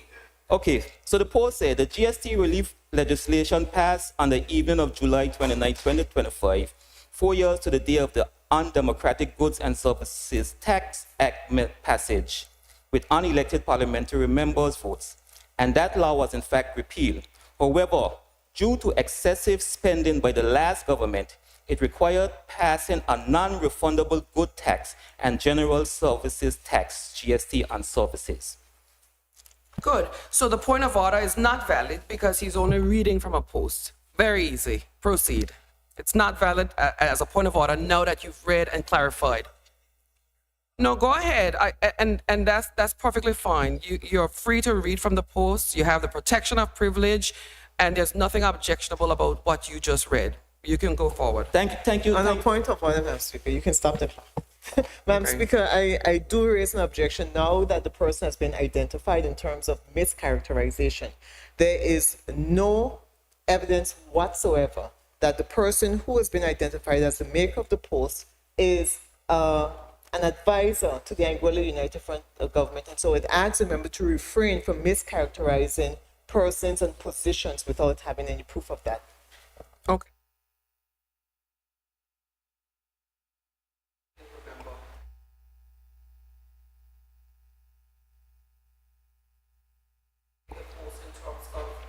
What were you advancing in respect of post? It's been so long ago that now we need. Madam Speaker, I don't. Do you remember the point you were Madam making? Speaker, at this point, I just want to get to the point I was trying to get to, because, I mean, the interruptions to me intentional. No, to derail me. no, not at all. And I'll put it on record. You know my position on points of order, and we're getting good I practice. do not even. Honestly, Madam Speaker, because I only make little notes. You can And say, some- I know that. I know how so it I is when you're don't know thrown exactly out. what I said. I So understand. whatever it is, No, I don't accept the point of order because I don't remember. And now the difficulty we have is we don't have Hansard, so we don't know what you were saying about Ms. Goddard's post.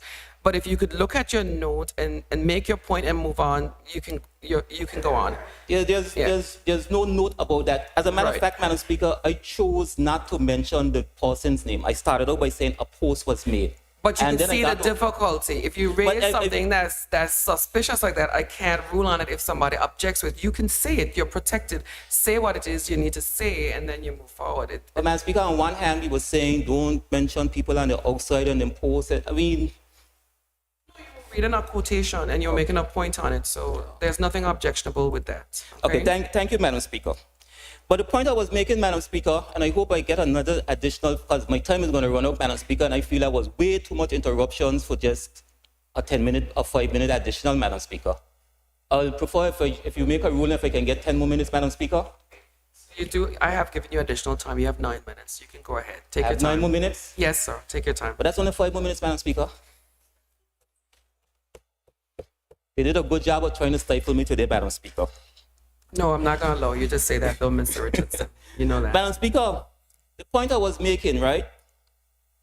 When persons like that make a post, I can say here, Madam Speaker, in this honorable house, the former APM administration, we had never overspent on our budget.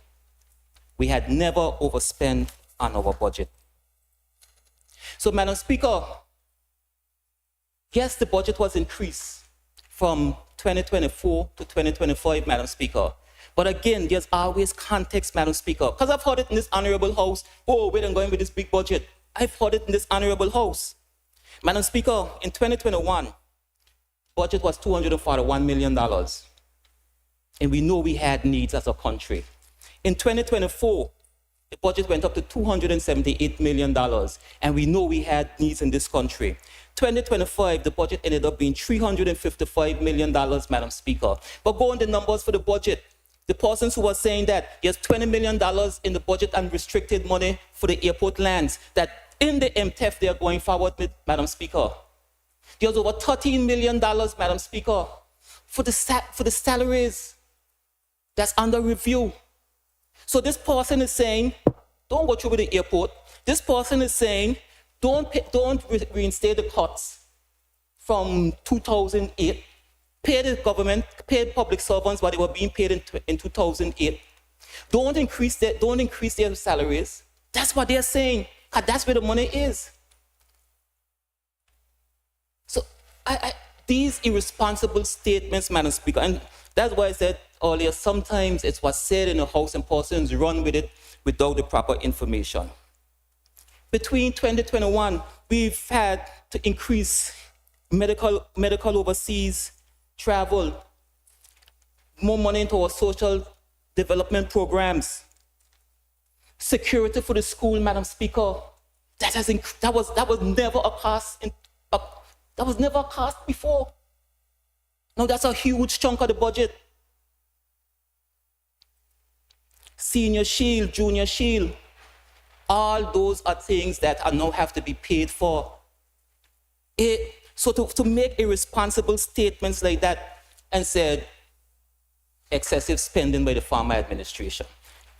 And Madam Speaker, I was doing a good job of being calm today, you know. I was doing a very, very good job. Madam Speaker, there's also the capital budget, which I found interesting. And I'll read from the MTEF. I won't say who prepared it and who laid it, because I think we've established that. Page 45, Anguilla's improving fiscal position has allowed for steadily increasing allocations to capital investment, with medium-term levels now aligning with international benchmarks for public infrastructure spending. This is an encouraging sign of recovery and forward momentum. Notably, the successful mobilization of targeted grant financing for the redevelopment of the Clayton J. Lloyd International Airport is expected to catalyze economic activity and generate positive spillover effects across tourism, trade, and the wider economy. Madam Speaker, we've heard why this airport should not be built and how you should go to it. Take a loan. Take a loan. Madam Speaker, if we had gone to take a loan, we wouldn't have been in the position that we are bragging about, that we're going to be able to go to the UK government. We don't have to go to the UK government to pass our budget. Because in 2021, we were paying $11 million annually in interest. $11 million that could have gone to our seniors, our school children, our hospital. $11 million annually. You know which countries go to get a loan to build an airport? Countries that does not have the fiscal ability to. We have gotten the country in a position that we can go and use our own financing. So you are saying to me, go take a loan where you have to pay 6, 7, 8, 9% or whatever interest annually. Or leave your money on the fixed deposit where you're collecting more, in some cases less than 1%. I don't want to call Gabby, but somebody make it make sense. And that's why you're sitting here, standing here week after week, going out and saying to the people of Anguilla. But I'm glad to see that in this presentation here, this document is saying it was a good decision by the farmer administration.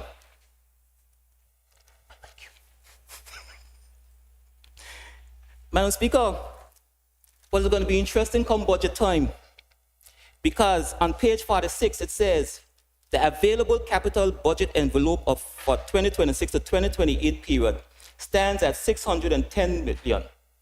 Of this amount, in the fiscal year 2026, approximately $125 million is committed to ongoing works related to the airport redevelopment. So you'll have to hear that, Minister. They're going to continue with the airport. And they're not going for a loan. They're going to be using the funds that we already have. With a further $21 million earmarked for the completion of active projects. An additional $87.3 million has been allocated to support new project implementation and the acquisition of critical development assets and services needed to strengthen government operations. So I hope come budget time I don't be hearing, why so fast? Why so much money? Why the budget so big?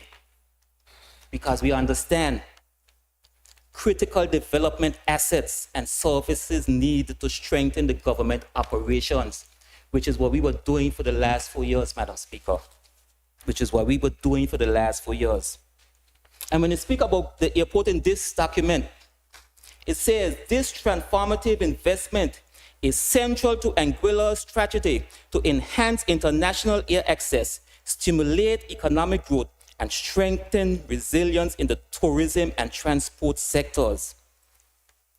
Again, in the document, Madam Speaker, we were saying it all the time, Madam Speaker. We said it over and over. And now it's nice to know that the member for Sandy Hill came in here and presented the document as proof that what we were saying all along is correct. Again, I say, you're welcome. Madam Speaker, I suspect my time is going fast, so I'm just going to wrap up. In terms of risk, Madam Speaker, the document spoke, and this is I love reading these documents, Madam Speaker, because if you read these documents, and I encourage every member to fully read, because I know sometimes as members, our schedules get very, very tight, and we don't have time to read all the documentation that comes to us. But it says for risk. And Madam Speaker, I'll never argue with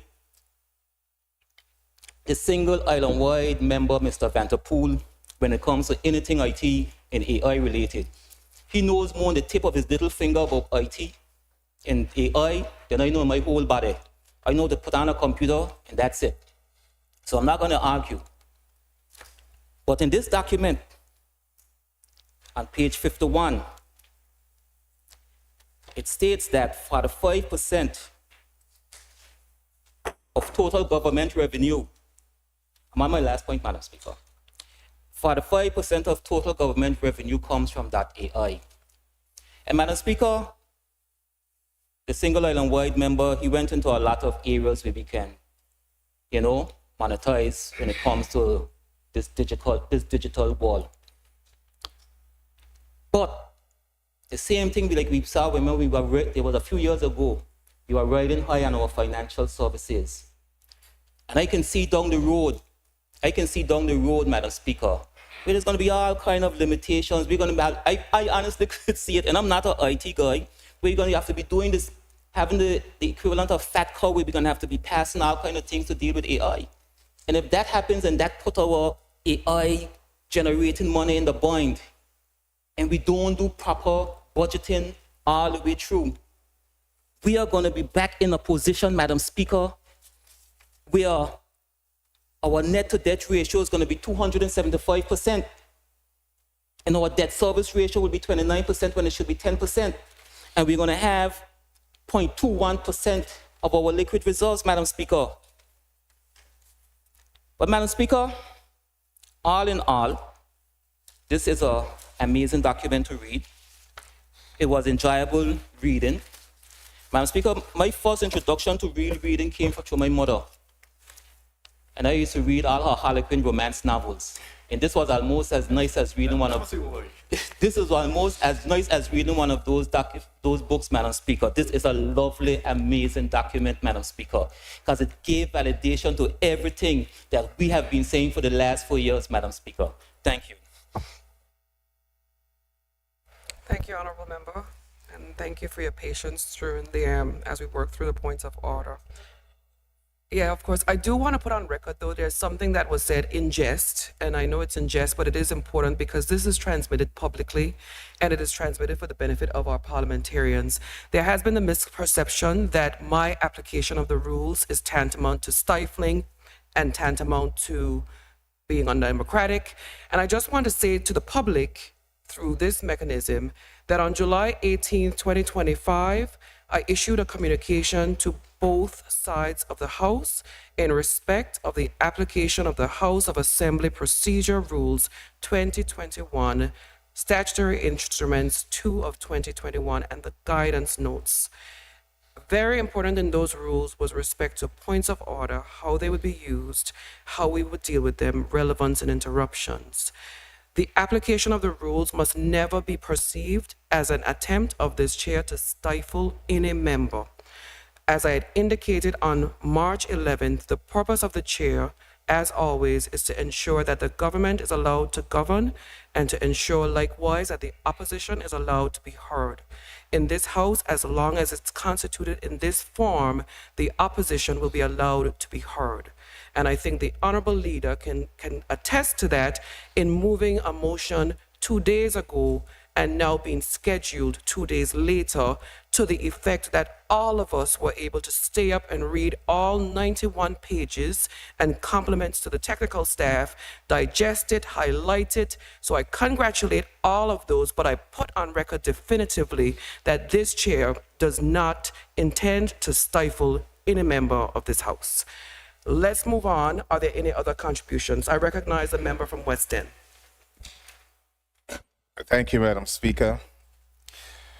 Madam Speaker, as I rise to make my contribution to the motion of consideration of the medium-term economic and physical plan 2026 to 2028.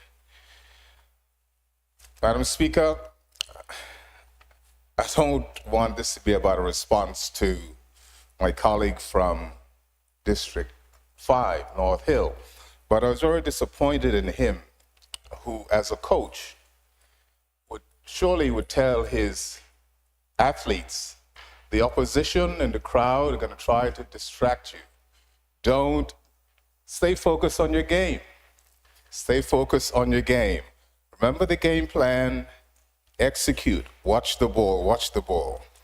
But, Madam Speaker, I'll start on a positive, and it is about youth. And my colleague, Jason Bryan, who's working very closely with me with sports development and with the Honorable Shelley Rogers-Webster in youth development.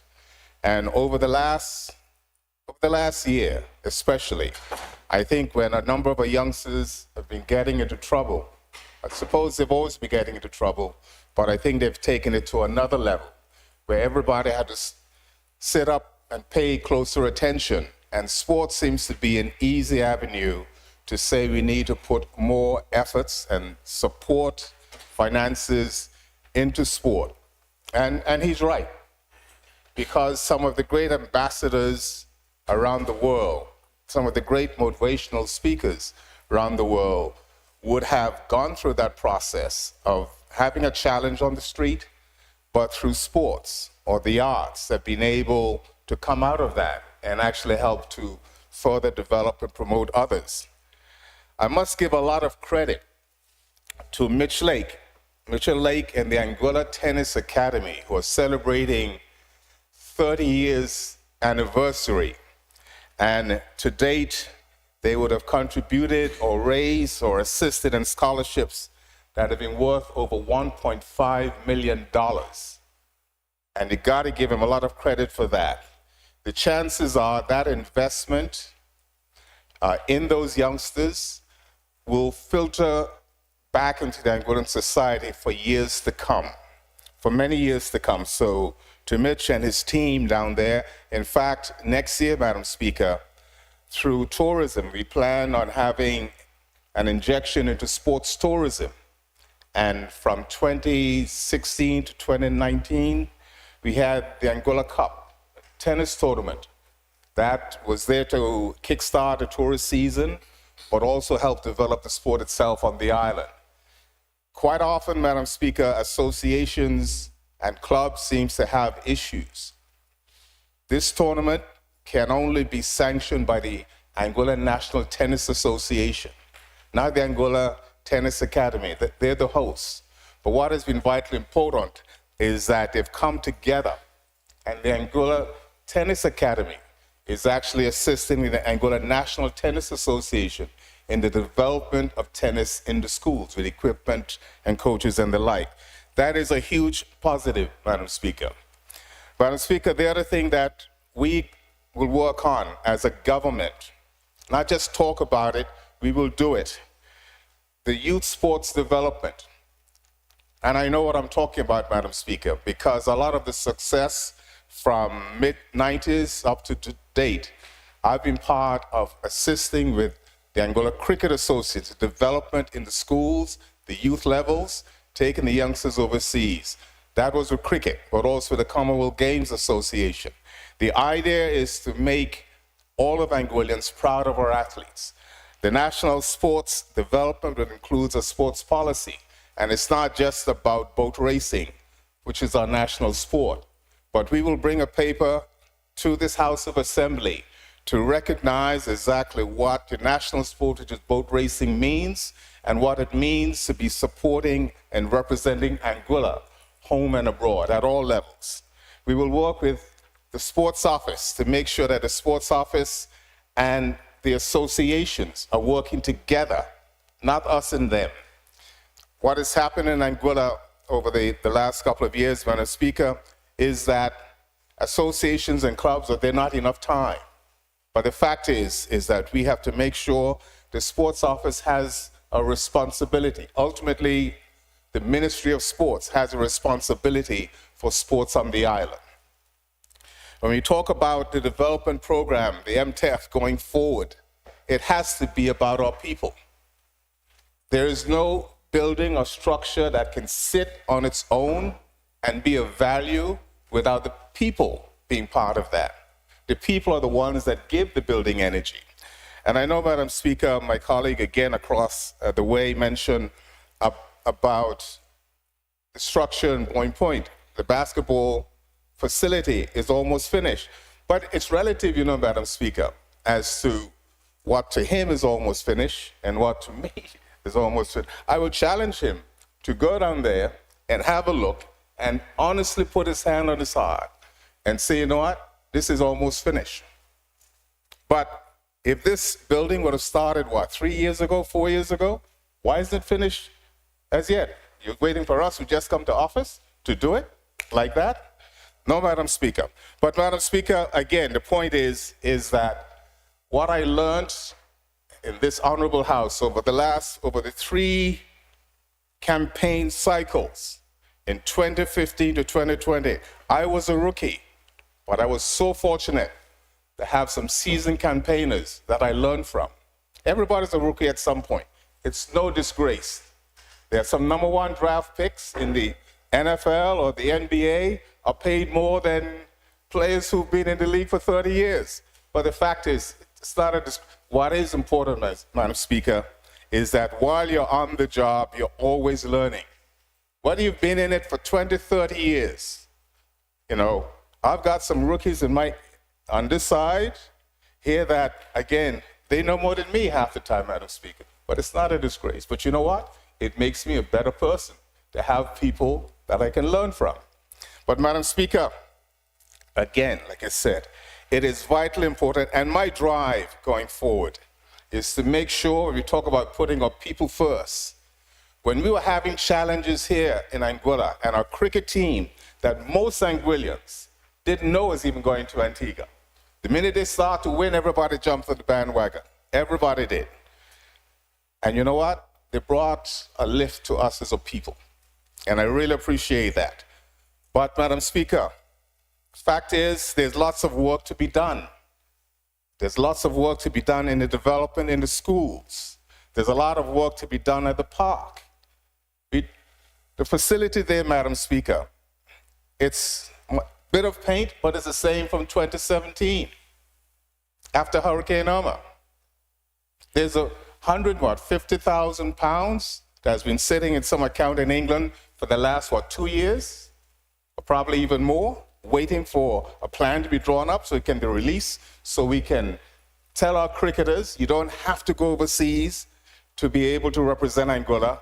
We can bring the Jamar Hamiltons, who is one of the best batsmen in the Leewards, that we can watch him play at our park. We can sit in a pavilion that can say that this comes from the government of Anguilla. And it's not the government of Anguilla, it's the people of Anguilla. Madam Speaker, we could talk about how much money that the government had or made from 2020 to 2025. But what did they do to get the money? Implement GST at 13%? Is that how? Tell me what you've done. We have been fortunate that AI has brought some money in. But at the end of the day, Madam Speaker, it is that for us in government, the public service, it is a fact that when COVID-19 was on us and we were forced to shut down, still the public servants got paid their full wage. If you are working in the hotels or any other business and was shut down, what did you get? How many Anguillans can survive on $1,000 EC a month. Not many, Madam Speaker. We have to be very careful when we in this House talk about our money, government's money. We can do what we want with it. It's the people's money. That's why, again, this MTF that's going to take us forward, we're in a good place as government. But what's most important, where are our people?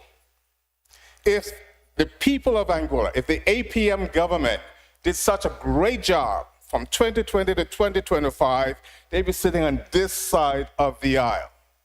It's common sense, Madam Speaker. Madam Speaker, if I take from you, I've got more. I'm happy, but you might not have anything left. So sometimes that's how the people of Anguilla feels. There is, again, I'm a public servant, and I have to work with public servants for the next 4.5 years. But those same public servants, half of them are struggling. They need a second job.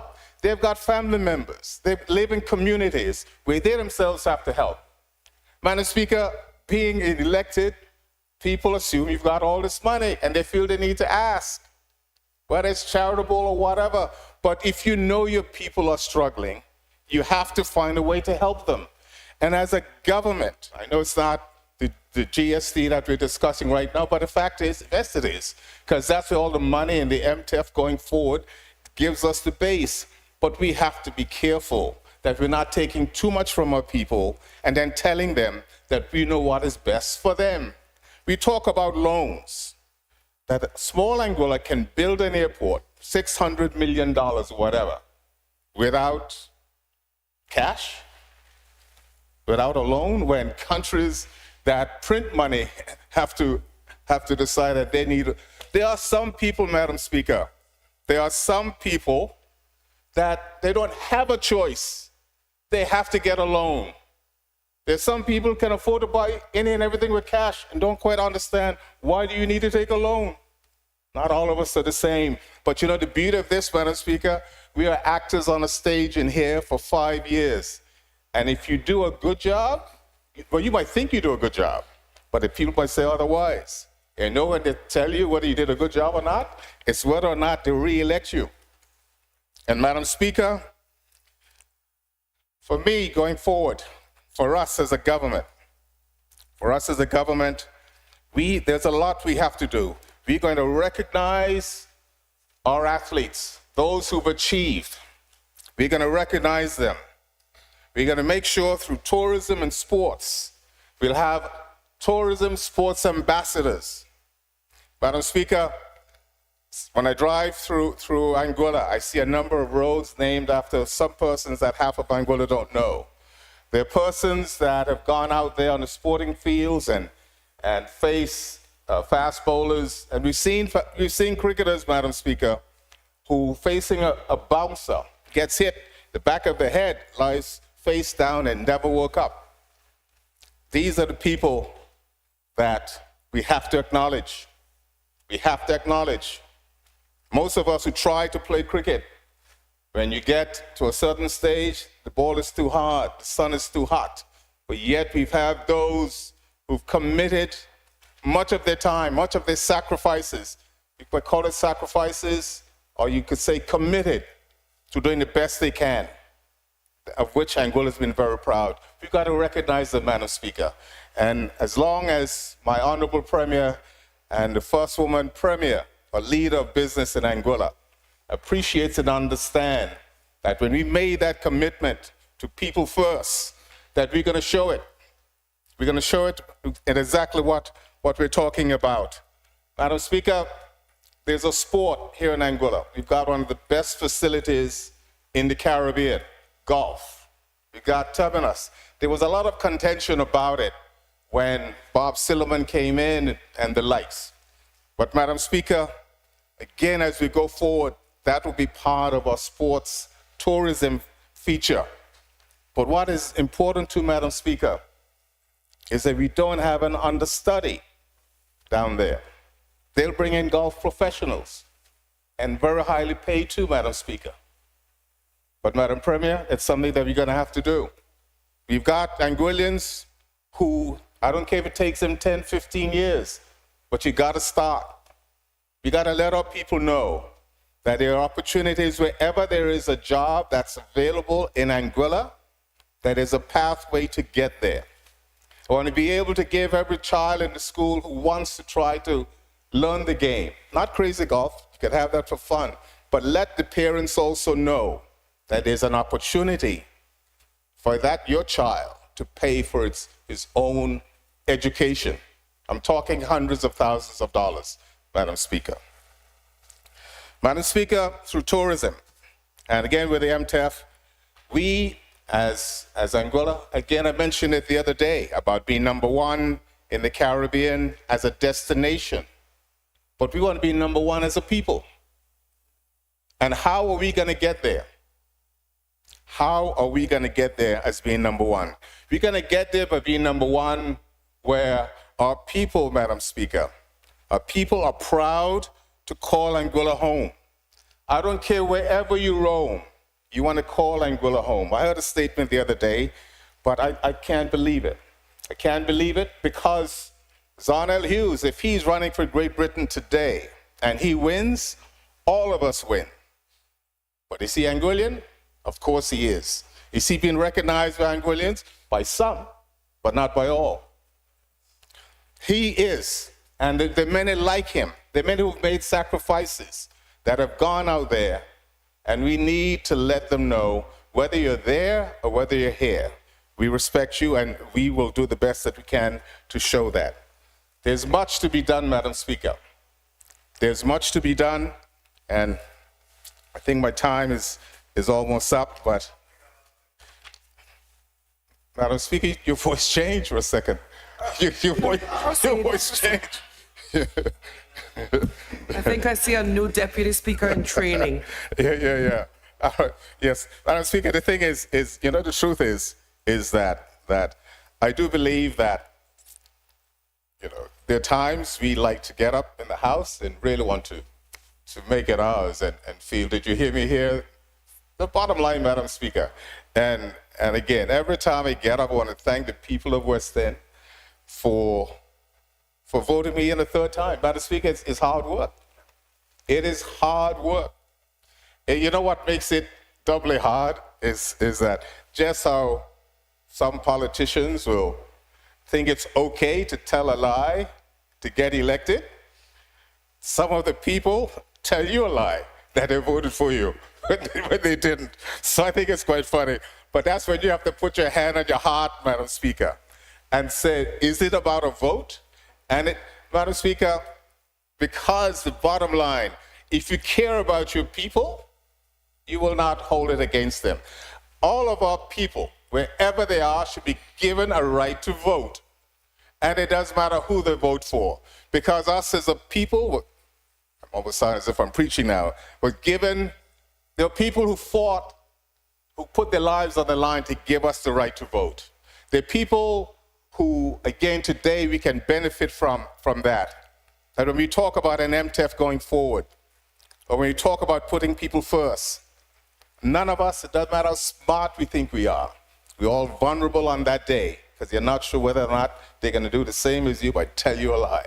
But Madam Speaker, those in West End who told me a lie, again, I love them still, but the ones who actually got me here for a third time in action, even when the borders were open, when they were closed, and then they open again. Madam Speaker, I will do all that I can to support my people, not just in West End, but throughout Anguilla.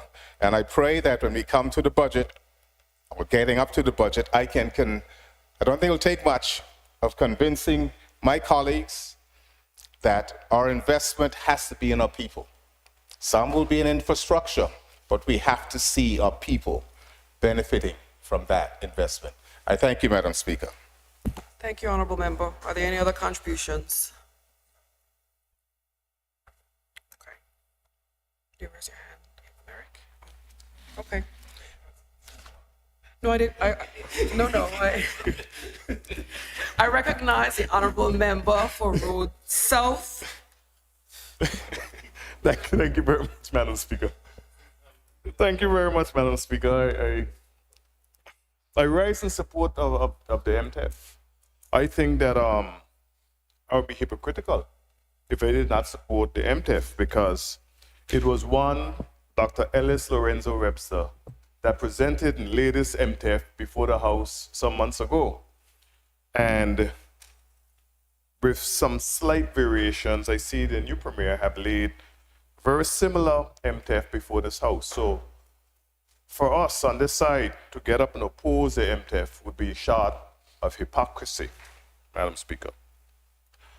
But I want to clarify something as well, and it's important to note that I need to clarify this, because the Honorable Single Island White member, Mr. Jason Bryan, when he was reading his speech, Madam Speaker, he ad-libbed part of what he was saying. In the ad-lib part, I made a note of it, and he was speaking about GST, and he said, I wonder if a major shock was the GST that the APM brought. That's what he said, even though he denied saying that. But everyone can go back and listen to the House and say that he said that. And I just want to note that GST, like most things in the world, was a cause and effect. But we are beyond that now. We are here to talk about the MTEF. But at the same time, Madam Speaker, I took some notes of what the Single Island White member said. And he said, effective August 1st, there will be no GST on food. And I would like to remind this Honorable House and the entire Anguillan community that effective December 19, 2024, there was no GST on food. And I know we all eat, we all go to the store. And I'm not going to blame Mr. Jason Bryan for not realizing that there was no GST on food, because I can tell you that I've encountered citizens in Anguilla who have been grocery shopping for the last 5-6 months and did not realize that there was no GST on food. So I'm not going to knock him for not realizing that there was no GST on food, Madam Speaker. But apart from that, Madam Speaker, I had the opportunity to serve in an administration before that tried for 5 years to remove taxes and duties off of prescription medication. And I know there was an administration before that was led by Osborne Fleming that tried for 10 years, and I don't know what the difficulty was, to do the same. And I know there was an administration before that was led by Hubert Hughes and Victor Banks that also tried to do these things, Madam Speaker. And it was under the leadership of Dr. Ellis Lorenzo Webster that taxes, duties was removed from prescription medication and the like, Madam Speaker. And a number of different things, Madam Speaker. I also recognize that a member for Single Island White member, Mr. Jason Bryan, said, it's not how fast you build for political gain. It's not how fast you build like the previous administration. It's not how fast you build. And the reason why you say that is because we were being accused of doing too much too fast, Madam Speaker. And I want to say it wasn't a situation of doing too much too fast. It was a situation of catching up. Because many, many years ago, our forebearers, and all of them have now passed. All of the revolutionaries who fought and was part of the Island Council, and was part of the first parliament in 1976, and all of these folks have now passed. Now, when the people of Anguilla decided to have a revolution, Madam Speaker, Anguilla was void of many things. It was void of electricity, lights. It was void of proper running water. It was void of all of the amenities that we enjoy today, Madam Speaker. I can recall, Madam Speaker, when the power plant was where the People's Market is, and the children of the Valley Primary School were covered in soot because it was so noisy in so much black smoke, it covered the valley area. That's where the power plant was. I remember that, Madam Speaker. And I'm a young man in my mid-30s, Madam Speaker. I like to stretch my age a little bit, Madam Speaker. Don't hold it against me. I feel as if I'm in my mid-30s. And Madam Speaker, I remembered when we got electricity in South Hill. I was already in high school. And so, when we set out to have that revolution, Madam Speaker, it was for these reasons. And in 1969, we negotiated a deal with the British government to do much of that infrastructure, and they reneged on their responsibility time and time again. And just this morning, I shared something that was said in an international forum where it says, all of the world's problems go back to the British government. All of the world's problems go back to the British government.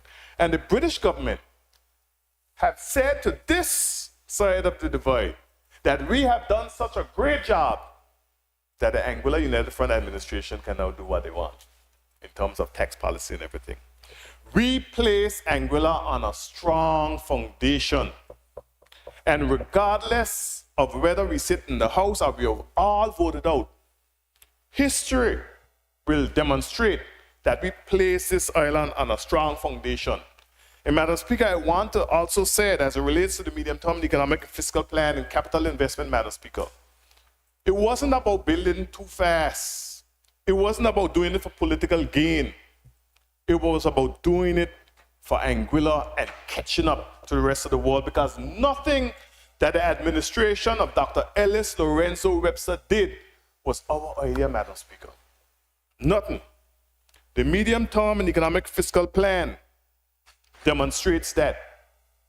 The bypass that we did, Madam Speaker, was not our idea. It was a 20-year-old idea by the officer by the name of Ronald Fleming, who was in charge of traffic. But we did it fast. And Madam Speaker, it has alleviated the traffic flow, especially around the times of noon in the afternoon, because many a time persons had to go back through Seacassees in North Hill. It was faster to do so rather than going home through George Hill during those times, Madam Speaker. The Valley Main Road, Madam Speaker, was not our idea either. From the time I was a little boy, we were talking about the Valley Main Road. When the Honorable Kenneth Harrigan was the Minister of Infrastructure, he had Terry Brady and other consultants develop what they call the Carteret Boulevard, Madam Speaker. And many administrations, including when Evan Gomes was the Minister of Infrastructure, wanted to do the Valley Main Road. I can recall that a grant fund was given to the government of Anguilla by the British government in 2013, Madam Speaker. And Madam Speaker, we decided that it's going to go towards the Valley Main Road. But lo and behold, significant issues down at the Adrian T. Primary School, Madam Speaker, ray mice and mold, those funds were diverted to developing the first wing of the Adrian T. Hazel Primary School that was able to withstand Hurricane Irma, Madam Speaker. And that Valley Main Road was not done. And when coming to office, we said that we will move forward with the Valley Main Road under severe criticism, Madam Speaker, because we thought that, like many countries before us, such as Singapore, it was important to develop your physical and human infrastructure. Your physical and human infrastructure, we invested a lot of money into the people, but that physical infrastructure employed a number of people, Madam Speaker, and created the environment where the town looked different, beautiful. We engaged the community, Madam Speaker. Every plant that you see along that Valley Main Road have been contributed by citizens of this country, because we went out to them and asked them to contribute, and they continue to contribute and maintain, even though government have a certain level of maintenance as well, Madam Speaker.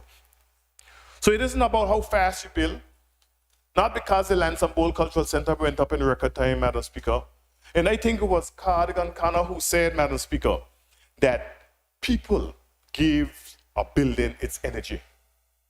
And the Lansam Bowl Cultural Center have a certain energy because of the people. And I'm very sure, regardless of which side of the political divide you are, whatever you want to say about the Lansing Bowl Cultural Center, Madam Speaker, it is far better, far safer than what we had before, Madam Speaker.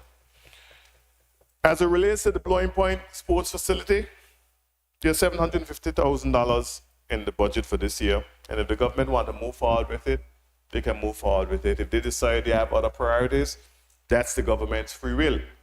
But when Jason Bryan, Madam Speaker, says that we did not care about moving forward with sport and development and so forth, Madam Speaker, I'm trying to find the quote exactly. Oh, we are not starting facilities, sporting facilities for political gain, Madam Speaker. Madam Speaker, in 1999, latter part of 1999, there was an entity called the Warren Foundation. And the Warren Foundation granted the government of Anguilla in excess of $400,000 to develop a sport facility in Anguilla. US dollars, madam, over $1 million. And at the time, Madam Speaker, concrete was cheap, blocks was cheap, steel was cheap, a mason was cheap, relatively speaking. And we could have built that facility, Madam Speaker. And the government could have matched it, and the government was supposed to match it to build a facility. And the period 2004 to 2007, Anguilla had economic growth exceeding 20%, Madam Speaker. And not a muscle was moved to develop the sporting facilities, whether it's cricket, whether it's basketball, or whether it was that facility that the Warren Foundation granted the Anguilla United Front the funds to do, Madam Speaker. And on coming to office in 2010, we decided that we have to start the process with this. And the technical folks in the Ministry of Finance said, listen, you made it with the politicians, but hands off. Hands off, we got this. And look at it today.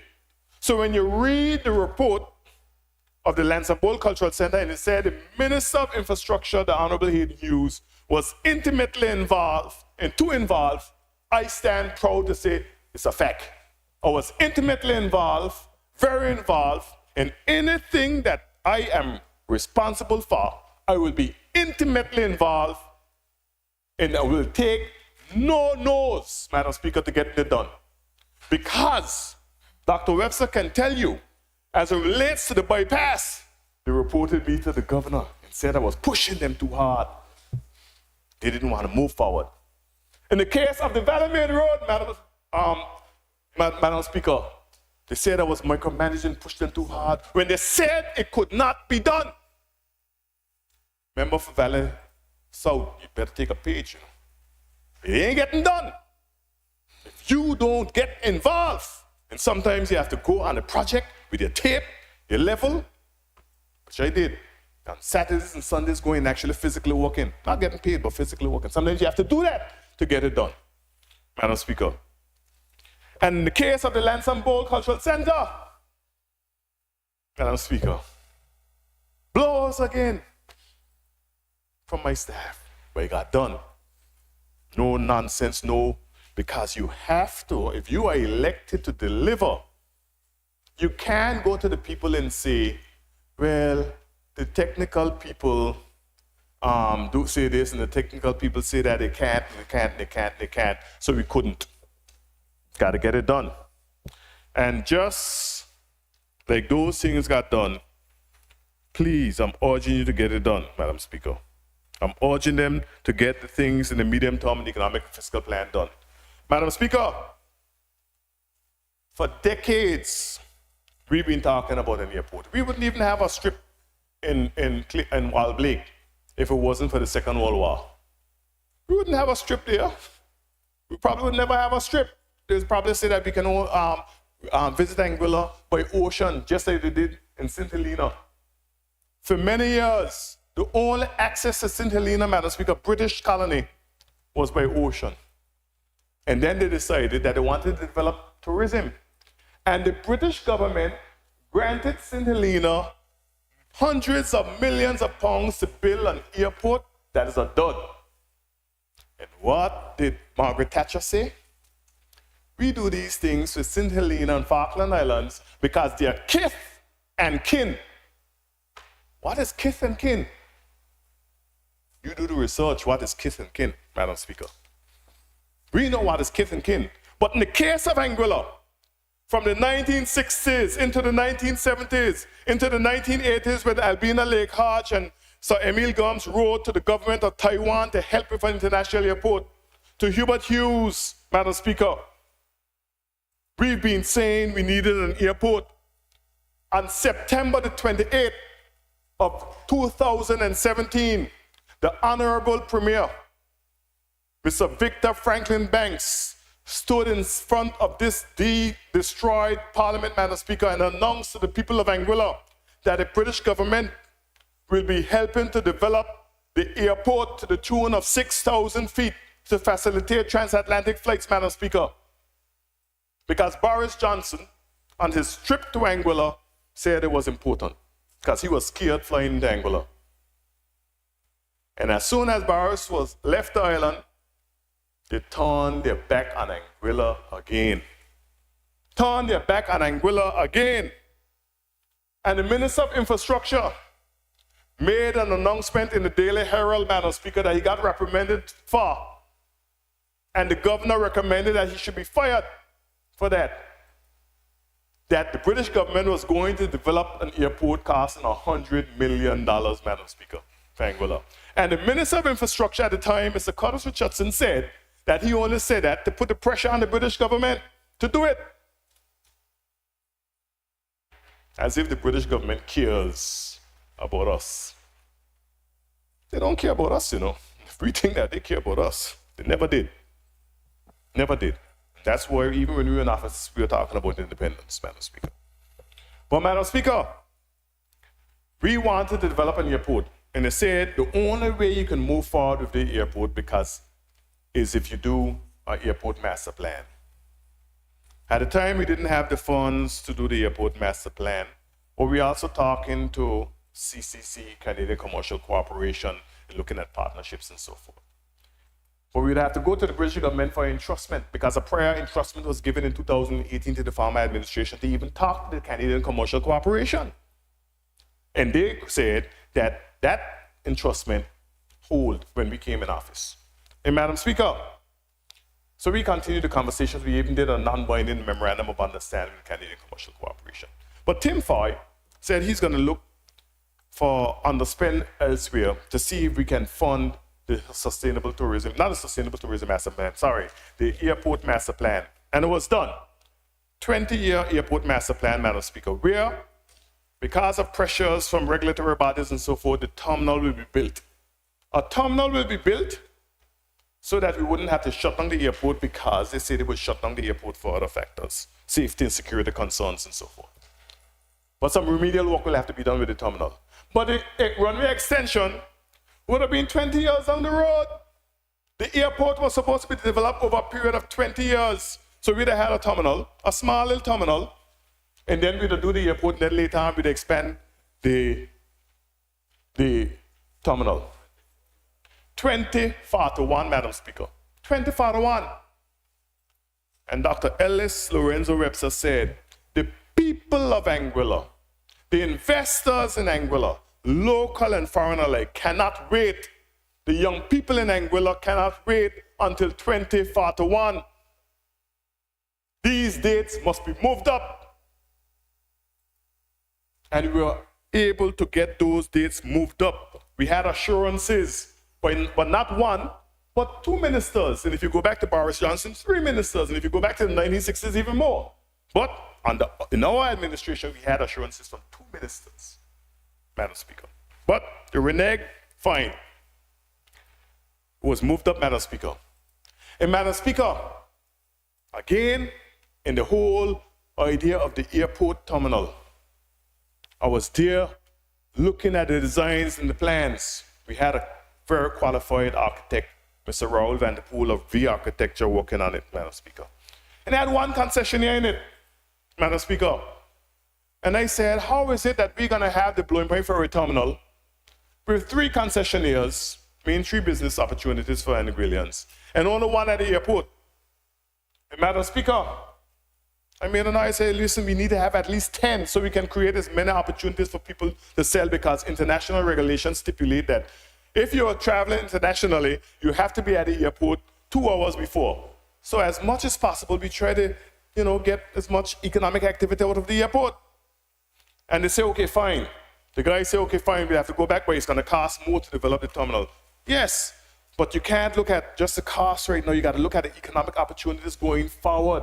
And Madam Speaker, we could talk a lot about those things, because my father always said that the British government like to finance non-revenue generating infrastructure, but when it comes to revenue generating infrastructure, they don't care about it. Revenue generating infrastructure means that you develop infrastructure that can bring economic benefits to the country, Madam Speaker. And they came back with about 13 concessionaires. They went to the governor, and the premier can confirm this, and said that Hayden, the minister, is trying to get more concessionaires in the terminal for his friends, Madam Speaker. For his friends.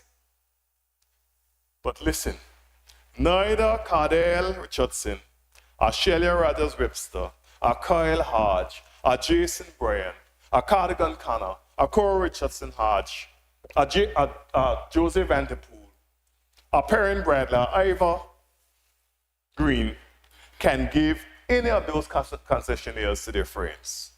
They don't have the legal power to do so, because we have what is called a procurement act. And every person who wants a concessionaire to have a store, whatever it is in the airport, have to go through a particular process that the politician has no say in whatsoever. I love it, Madam Speaker. I love it, because politicians come under a lot of pressure to do things that are unethical, in some instances immoral. But when you have legislation that protects the politician from themselves and protect the individuals, that's a great thing, Madam Speaker. And so the airport terminal was developed along those lines with the ability to even expand further, Madam Speaker.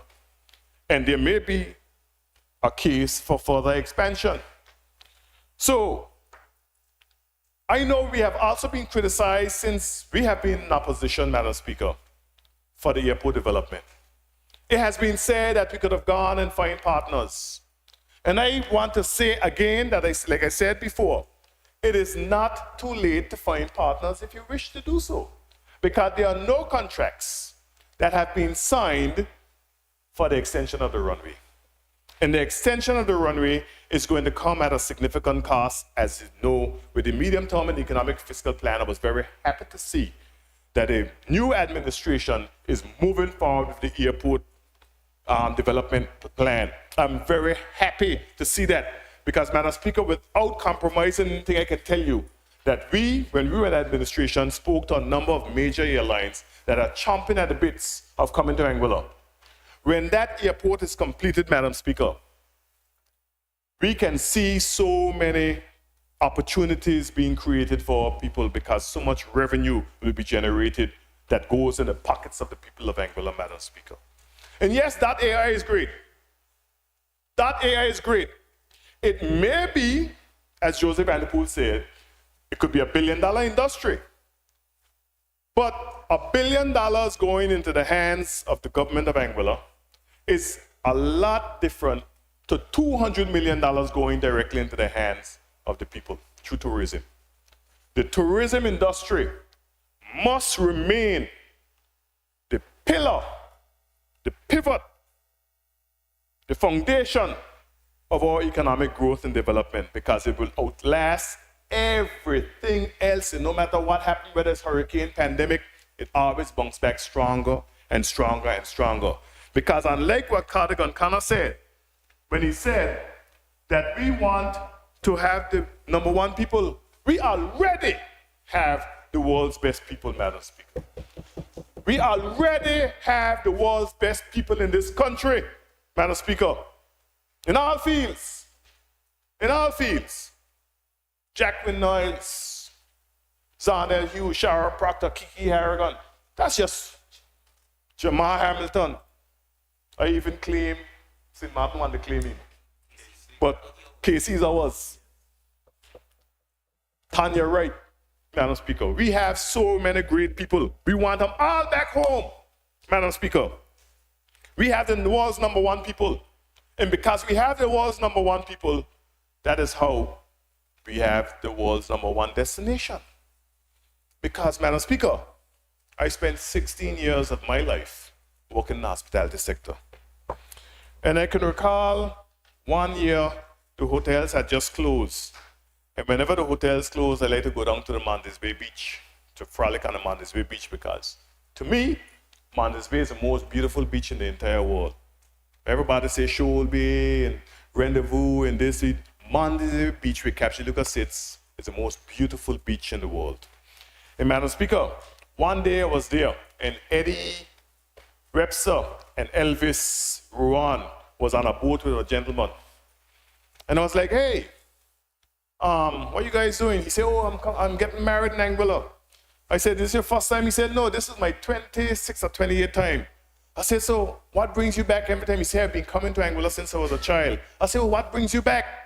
He said, #1, the people. #2, the people. I said, hold.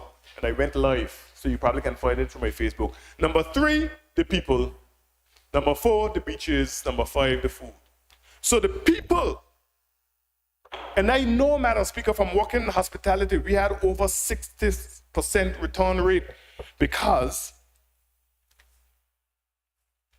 they may see the beautiful beaches, they may see the beautiful accommodations, they know that we're the culinary capital of the world, but when they interact with the Anguillan people, that changes everything, Madam Speaker, for them. And they know the names. We have the world's best people. Without a shadow of a doubt.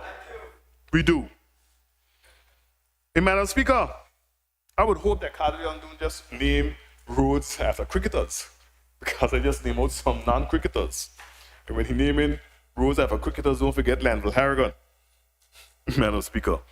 And Mr. Cardigan Connor spoke about 150 pounds that is sitting there in England that was raised by the Anguilla United Movement, Anguilla Progressive Movement Administration, Madam Speaker. I wonder where that money is that he raised after Hurricane Irma, and where that money is sitting. I would like to know where that is. And, Madam Speaker, so there's a lot that can be said. A lot can be said. Because Mr. Connor also spoke about Anguilla's building an airport without a loan, while countries who can print money. But if you could print money, you print your money and you pay whatever it is. You know, Anguilla don't have the ability to print money. Anguilla don't have the ability to go to its central bank and manipulate the rates. Anguilla don't have those abilities.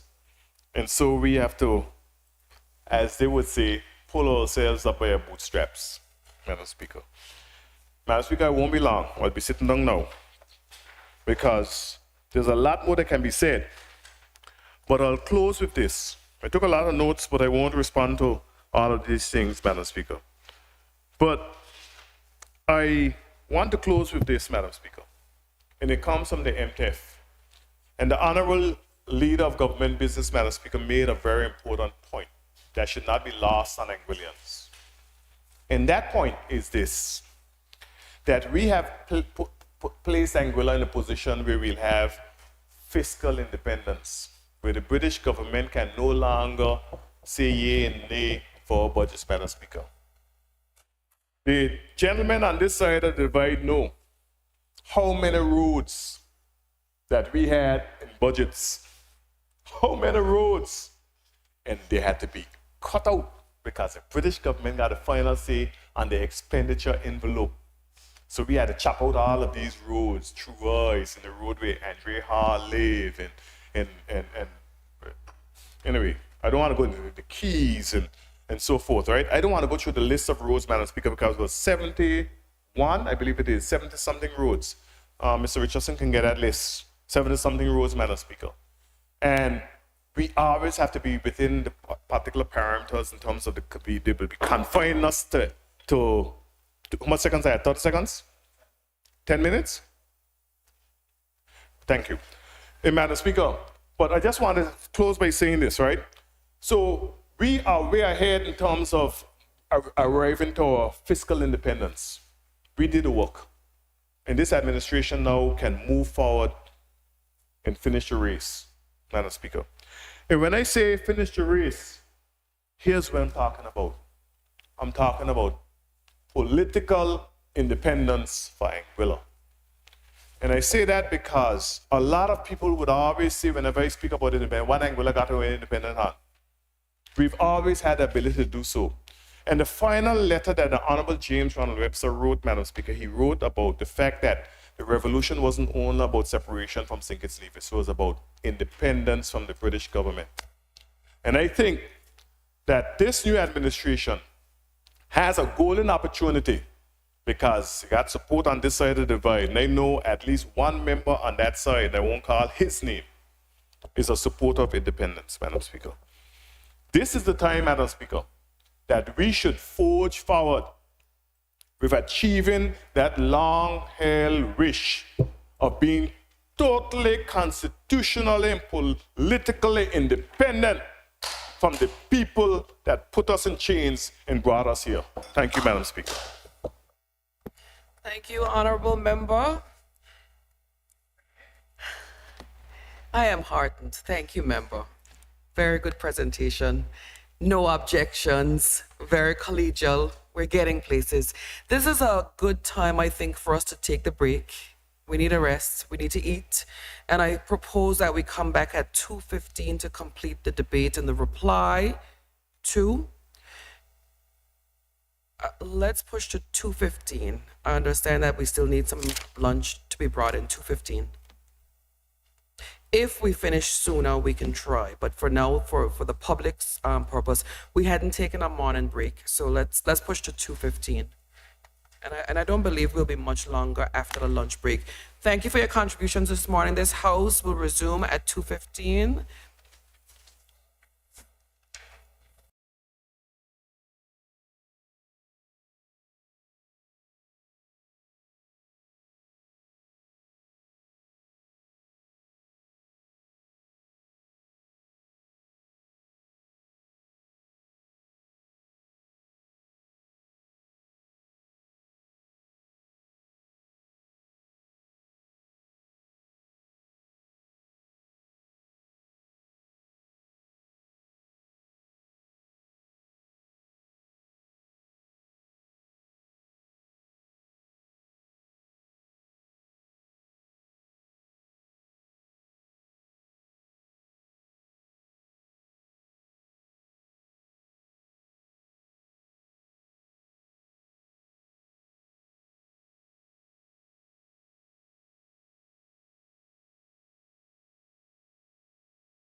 This House resumes its sitting. Good afternoon, members. You may take a seat.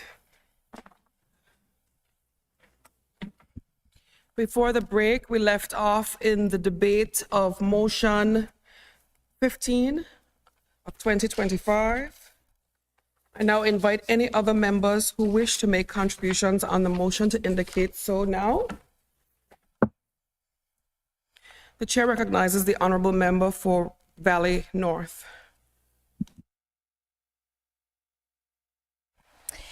Thank you very much, Madam Speaker, for the opportunity. Madam Speaker, this MTEF 2026 to 2028 is really about restoring trust in compassionate governance. Our mission as a government and as an administration is to ensure that we restore public trust, Madam Speaker, but also that government can restore public trust while still implementing the necessary fiscal reforms needed with compassion in a reasonable way that doesn't put too much added pressure on our people, Madam Speaker. And Madam Speaker, we know that we have only been in office for just about 5.5 months, Madam Speaker. So we are not trying to take overall credit or claim for all aspects of the MTEF, Madam Speaker. But we recognize that the people who deserve the credit for this MTEF and what we've been able to do, Madam Speaker, is our people. Because the sacrifices that our people have made since 2022, Madam Speaker, cannot be underscored. Madam Speaker, we thank our people for their sacrifice under a system that wasn't what the previous Anguilla United Front administration designed. It was a weaponized version that prioritized UK deadlines over Anguillan families, Madam Speaker. And I say this, Madam Speaker, with no apology. Our administration, from the very beginning, Madam Speaker, we have always said that we had significant concerns, Madam Speaker, about the implementation of the GST. And this is important, Madam Speaker, because a core aspect of the MTEF takes into consideration the adjustments that we've made to the GST structure. Critical adjustments, Madam Speaker. And in spite of making those significant adjustments, we are still able to present an MTEF, Madam Speaker, that still delivers on major capital projects, Madam Speaker, those that were inherited from the previous administration. Capital projects that we are, as an administration, think are important because they are people-based, Madam Speaker. The MTEF also considers, Madam Speaker, significant investments in education, social development, health, and key areas that focus on our people.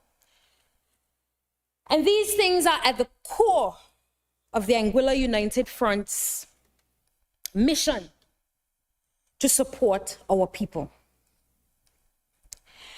And we've heard here today in relation to the MTEF how important it was for the former administration to put on record how much they've done in relation to the MTEF and the people of Anguilla. But the reality is, Madam Speaker, if you really think about it, what has the previous administration done to revolutionize our economy? What forward-thinking thing did they do to really turn this economy around? to encourage robust investment. What did they do, Madam Speaker? Because GST cannot be said to be something revolutionary that they would have implemented, Madam Speaker, because GST was implemented on the backs of the people. And what GST did, Madam Speaker, it literally sucked the lifeblood out of our people. Madam Speaker, we recognize that some level of a broad-based tax was necessary. We've never argued with that. The reality is that over the years, Anguilla, over successive administrations, we have faced significant shocks. Shocks that range from the economic downturn, the banking crisis, Hurricane Irma, COVID-19, shock after shock after shock. And while many countries have faced some of these shocks, very few countries have faced every single one of those shocks, Madam Speaker. And sometimes I think our people forget. So when I hear the administration talk about the fact that they came in and they met 1 day's worth of monies, I'm confused. And I'm confused by that because I don't know what they expected to meet. You had a global pandemic. Because if you look at the figures for 2019 and even up to January of 2020, you would realize that we had record numbers in terms of our accommodation tax collections. And the records are there, Madam Speaker, so we can't argue against that. And when you have an economic downturn that you have to immediately respond to by making a decision to close your borders, therefore closing your people off to making money, to their livelihoods, to money and funds in the treasury, you really had no choice. And the reality is that Anguilla has always been a fragile economy. We've never had the broad-based tax structure that really pulled in lots of money. That was our reality. For the last few years, we've been totally reliant on our hospitality industry. And as such, that made us very vulnerable to shocks, Madam Speaker. And so when this administration came into office, we were where we were. Like many other countries that had to dip into their reserves, that had to go to their administering powers for additional support. Anguilla wasn't the only country that had done that, Madam Speaker.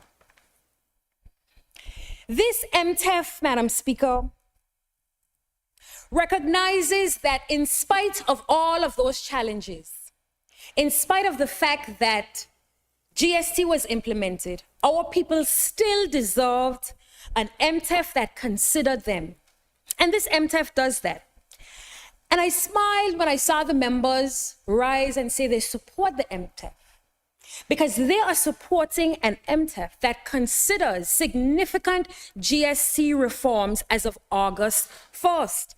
And what is critically important to note is that in spite of all of those reforms that are going to be effective on August 1st, in spite of the fact that you are pretty much giving a $46 million surplus, putting that into the economy and not into government's coffers, you are still realizing an MTEF that is compliant with all of the guidelines, that keeps us on track to not have to request the UK government's permission to pass budgets in spite of.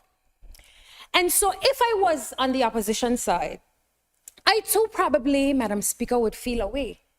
Because if people were begging me for over a year to give some relief, to make some adjustments, to give us a chance, a fighting chance, and I kept saying to them, no, we can't. We have to stay the course. We can't compromise our revenues. We're not able to do it. And then all of a sudden, within 6 months of coming to office, this administration is able to do so.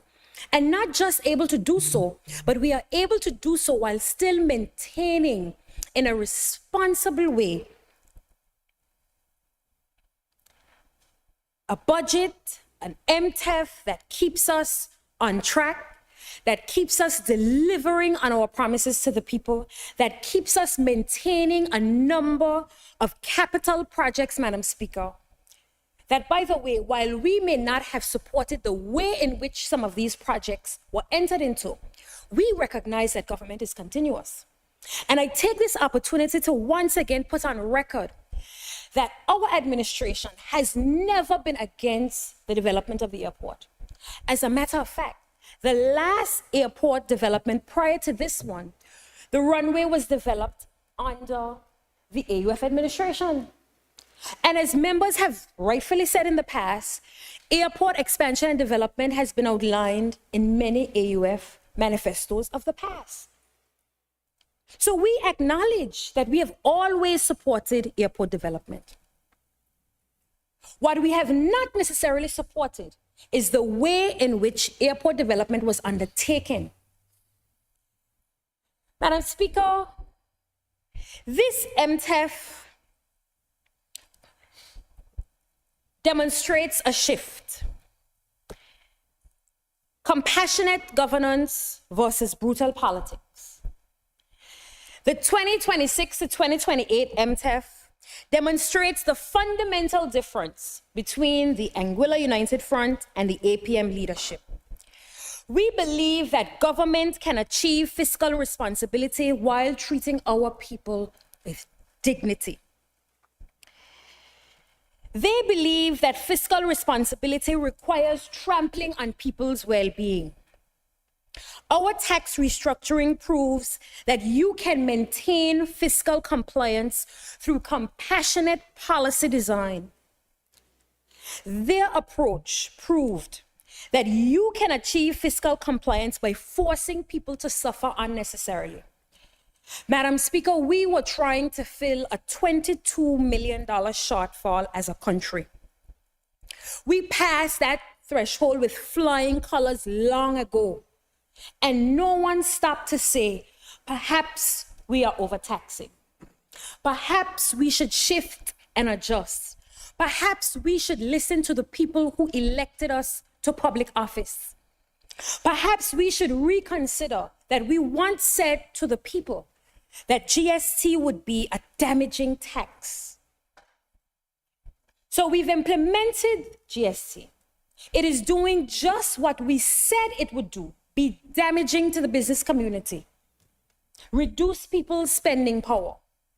We are meeting our obligations, Madam Speaker, yet we do not see it fit to pull things back and give our people a break.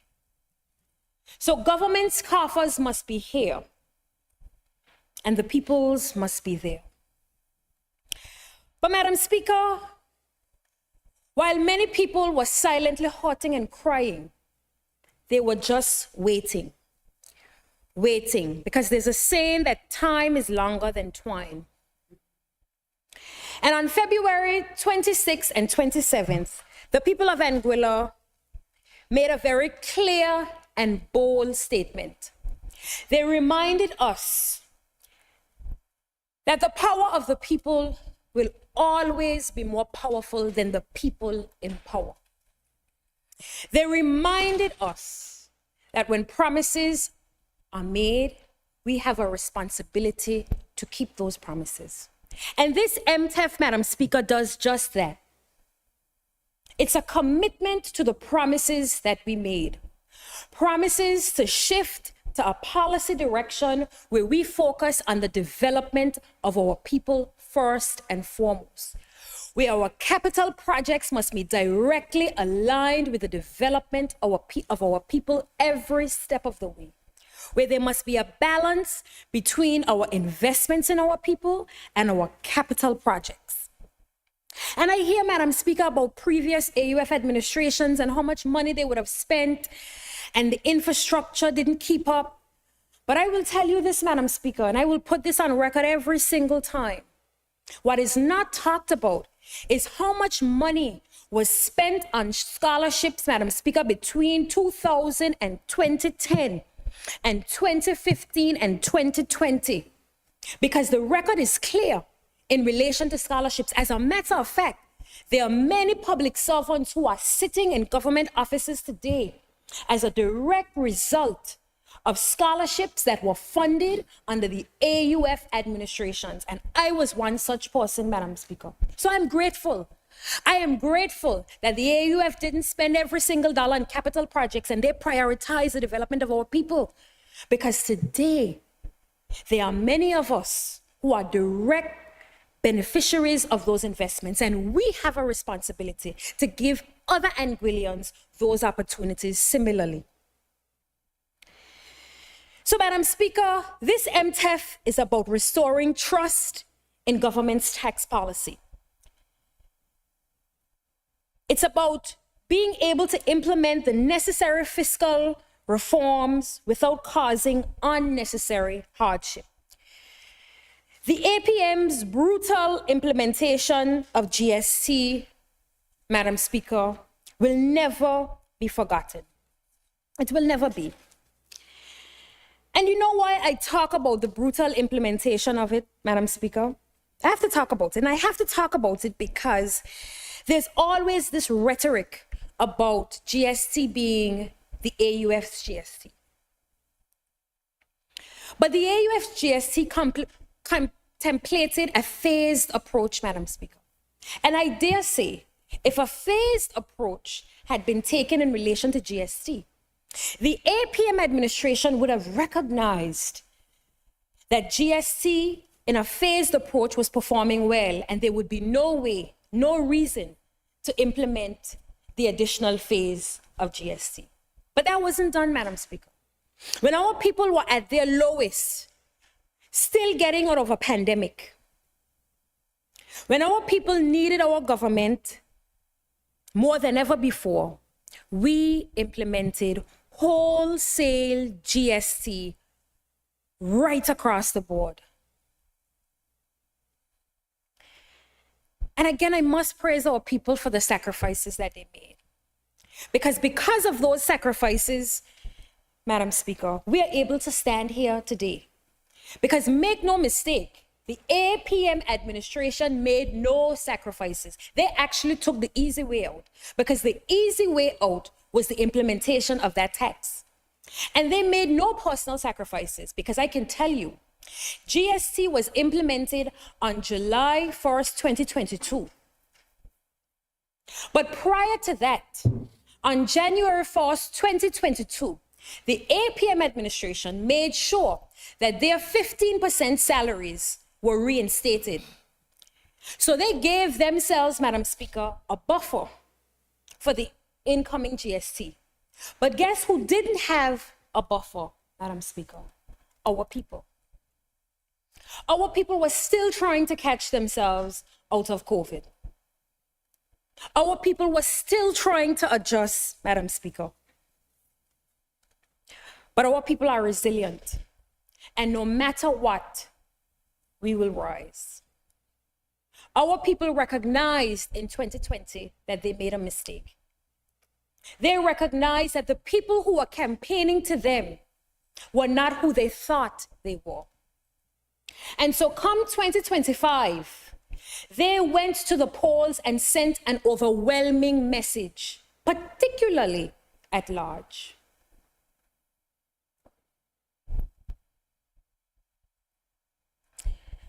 Madam Speaker, we are proud of the MTEF that we are able to present here today. And we are proud of that MTEF, Madam Speaker, because it considers our plans. It gave us the wiggle room and flexibility to pivot for our people. Much talk has come about, Madam Speaker, in terms of how we will fill the gap. Madam Speaker, we have multiple revenue heads that are overperforming, multiple areas. A lot has been talked about AI and the fact that it's a windfall and you can't predict it. But I will tell you this, Madam Speaker. GST is just as fragile because our tourism industry is very, very susceptible to shocks. We've seen that in the economic downturn. We've seen that during Irma. We've seen that in COVID-19, and I will dare say that there is a chance that AI will take the shocks of a hurricane and a pandemic better, Madam Speaker, than the tourism industry and our GST collections. But no one is talking about that. No one is talking about how AI responds or could potentially respond to those things. It may actually overperform during those periods because persons will be operating more online. There will be a need to be more in the digital space more than ever before. But we're not talking about that, Madam Speaker. And the APM said, Madam Speaker, that AI was never contemplated and this was a windfall and we didn't know how it would do. But Madam Speaker, leading up to the 2020 election, there was one administration that was talking about the billion-dollar potential of AI, and that was the Anguilla United Front administration of the time. Particularly Mr. Joseph Vanterpool, who has always believed in the potential of AI. So where we are today is no shock to us. Perhaps it's a shock to the APM administration, who didn't understand the value of AI at that time. But we've always seen the potential of AI. But we will not rely on AI alone, Madam Speaker. We intend to build out AI in a way that positions Anguilla as the AI capital of the world in so many different ways, Madam Speaker. And we intend to do that in a very measured and responsible way, Madam Speaker, so that our AI revenues are not only dependent on domain name registration and sales and bidding, but on a wider and larger economy that is based around AI. So I ask our people not to buy into the fear-mongering.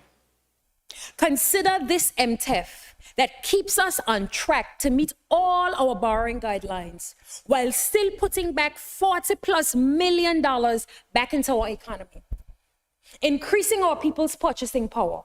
So when I hear people say, our people won't benefit from these reforms, our people won't benefit from being able to go into a restaurant and pay 13% less on their bill, I find that hard to believe. Our people won't benefit from reduced prices on goods in the stores, but they will benefit from reduced prices on alcohol. How is that possible? Because we haven't done anything special to alcohol. What we've done to alcohol is what we've done to every other good. So the member for Island Harbor and the member for Road North talked about alcohol and the fact that alcohol's price will decrease. But yet they're trying to convince you that all other prices will increase. But that's impossible, Madam Speaker. That's impossible. Because we've done nothing special to alcohol. Alcohol will attract the same 9% that the other goods in the stores will.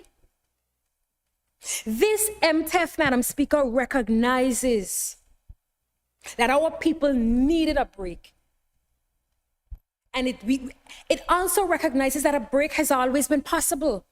And when I sat here a couple of days ago and I heard the member for Island Harbor, the former premier, Madam Speaker, list out a number of options that could have been used to do GST reforms and really give people real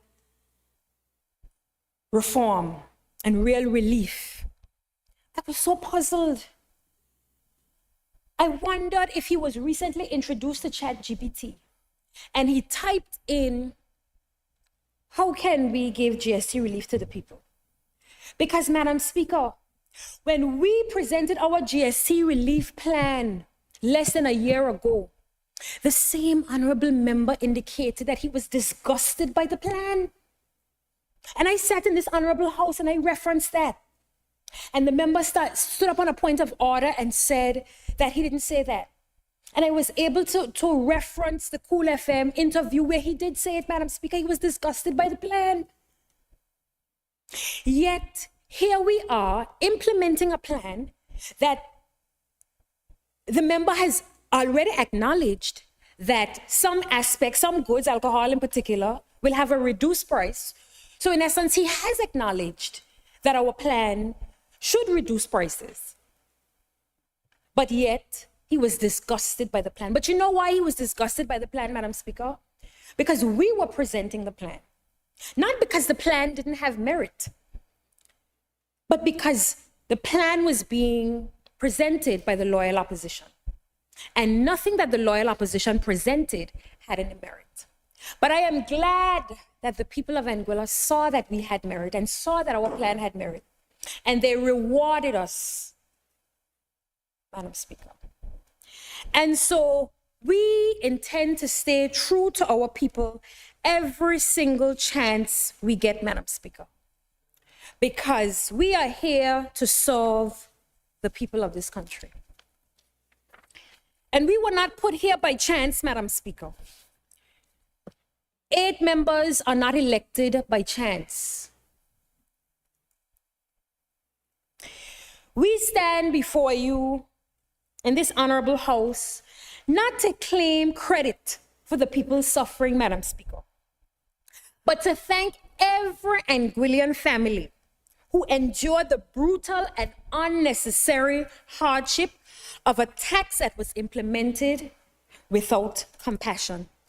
I'll never forget it, and many won't, Madam Speaker. When we marched in front of government's administrative building up here with signs and a letter asking to be heard, asking for the tax implementation to be held off. We were saying it was rushed. Businesses were saying so. People were saying so. But the APM administration never listened. So it amazes me when I hear them sit in this honorable house and say that business persons are calling them and saying that we are rushing to give relief and this will make things worse. The business people were using the same numbers to call them in 2022 when they were asking them to hold off. They ignored their calls then, they ignored their cries. But now, the Anguilla United Front administration must not rush to give the people relief. Well, Madam Speaker, we will always rush to respond to the needs of our people.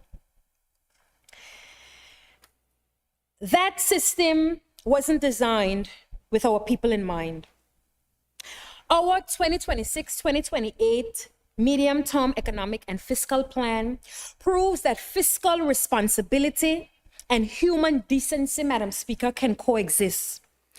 We can achieve the same, if not better, fiscal results while still treating our people with dignity and respect, Madam Speaker. So, Madam Speaker, when the members jump up and behave as if the Anguilla United Front administration isn't concerned about the people, we are big spenders, and we will throw away what they have achieved. They didn't achieve this money, Madam Speaker. This was achieved on the backs of our people. And our people deserve all the praise for this. So, Madam Speaker, today I stand here proud of this MTEM, proud of the work that we have done. Because we were told over and under that we could not give relief to the people because it would compromise our resolves. We were told, and we're still being told by them, Senior Shield will go away. They won't be able to finish the airport. They won't be able to allow for dialysis and Junior Shield. They won't be able to build a high school. Well, Madam Speaker, I have news for the APM administration. They are not God. And with God, we will continue to see this country through. Because, Madam Speaker, God knows our heart. And he knows that we are committed to delivering for the people of Anguilla every single day. And we are not afraid of opposition. As long as our hearts are clean and our intentions are pure, we are unafraid, Madam Speaker, because we are empowered by the people who have supported us. And I stand here on the shoulders of 919 people who elected me on February 27th to deliver for them.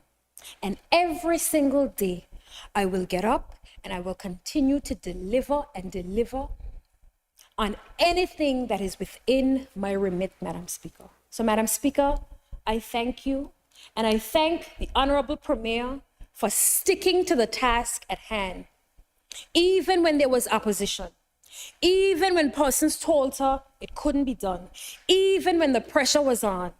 She was committed, Madam Speaker, every step of the way, because she recognized and acknowledged that the people deserve better, and we will continue to deliver better.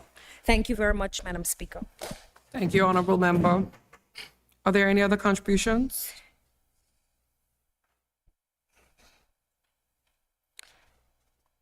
May I invite the mover to reply?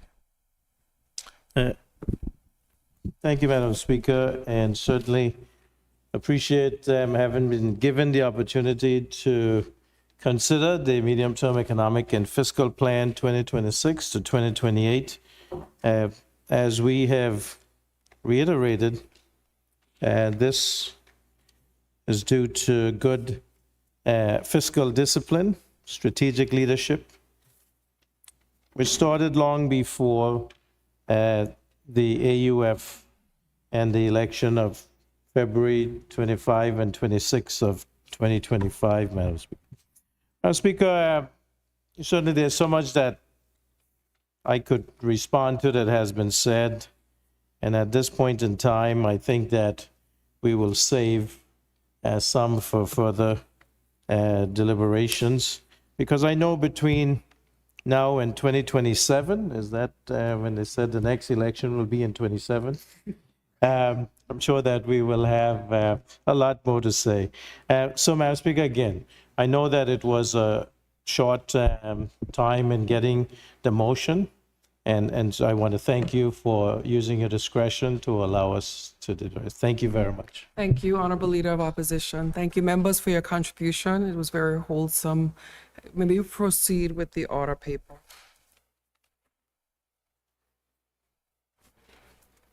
Personal explanations, none. Private members' bills, none. Private bills, none. Other orders of the day? The chair recognizes the honorable member for Sandy Hill.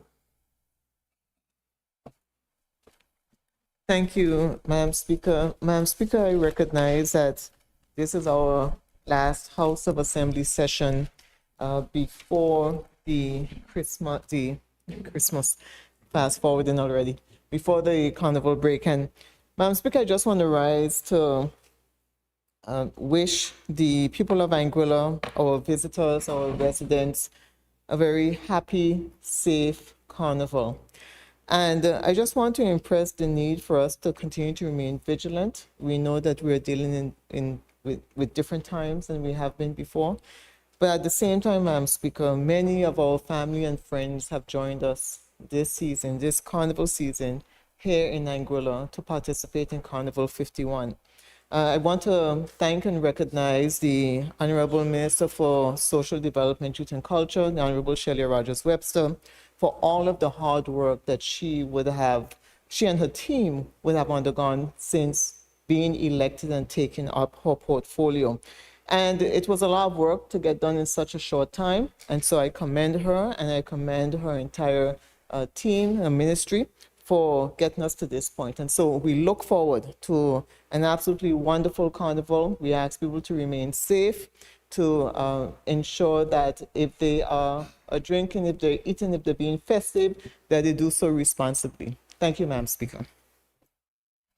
Thank you, honorable member. I recognize the honorable island-wide candidate, Madam Member Speaker, Hodge. thank you so much for this opportunity. And like the Premier, I also want to say a few words to the public.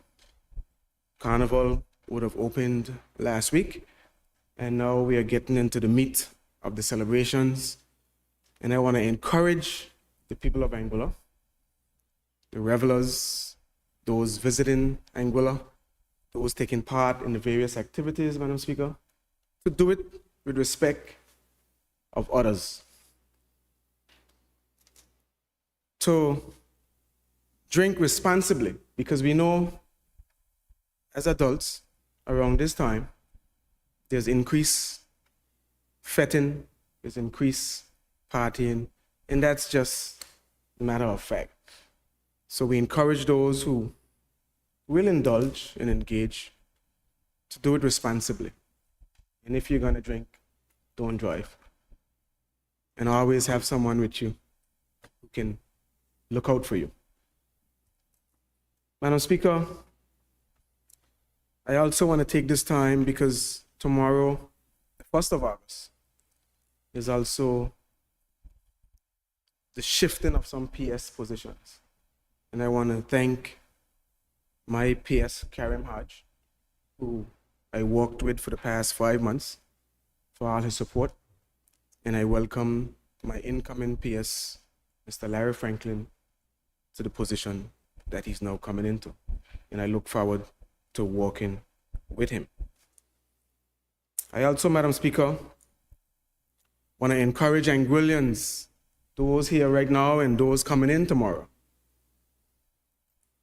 to enjoy the 13% off tomorrow. Madam Speaker, I hope no one is leaving Anguilla tomorrow, because tomorrow will not be the right day to leave. Tomorrow will be the day to go to restaurants and enjoy that 13% GST off your tab.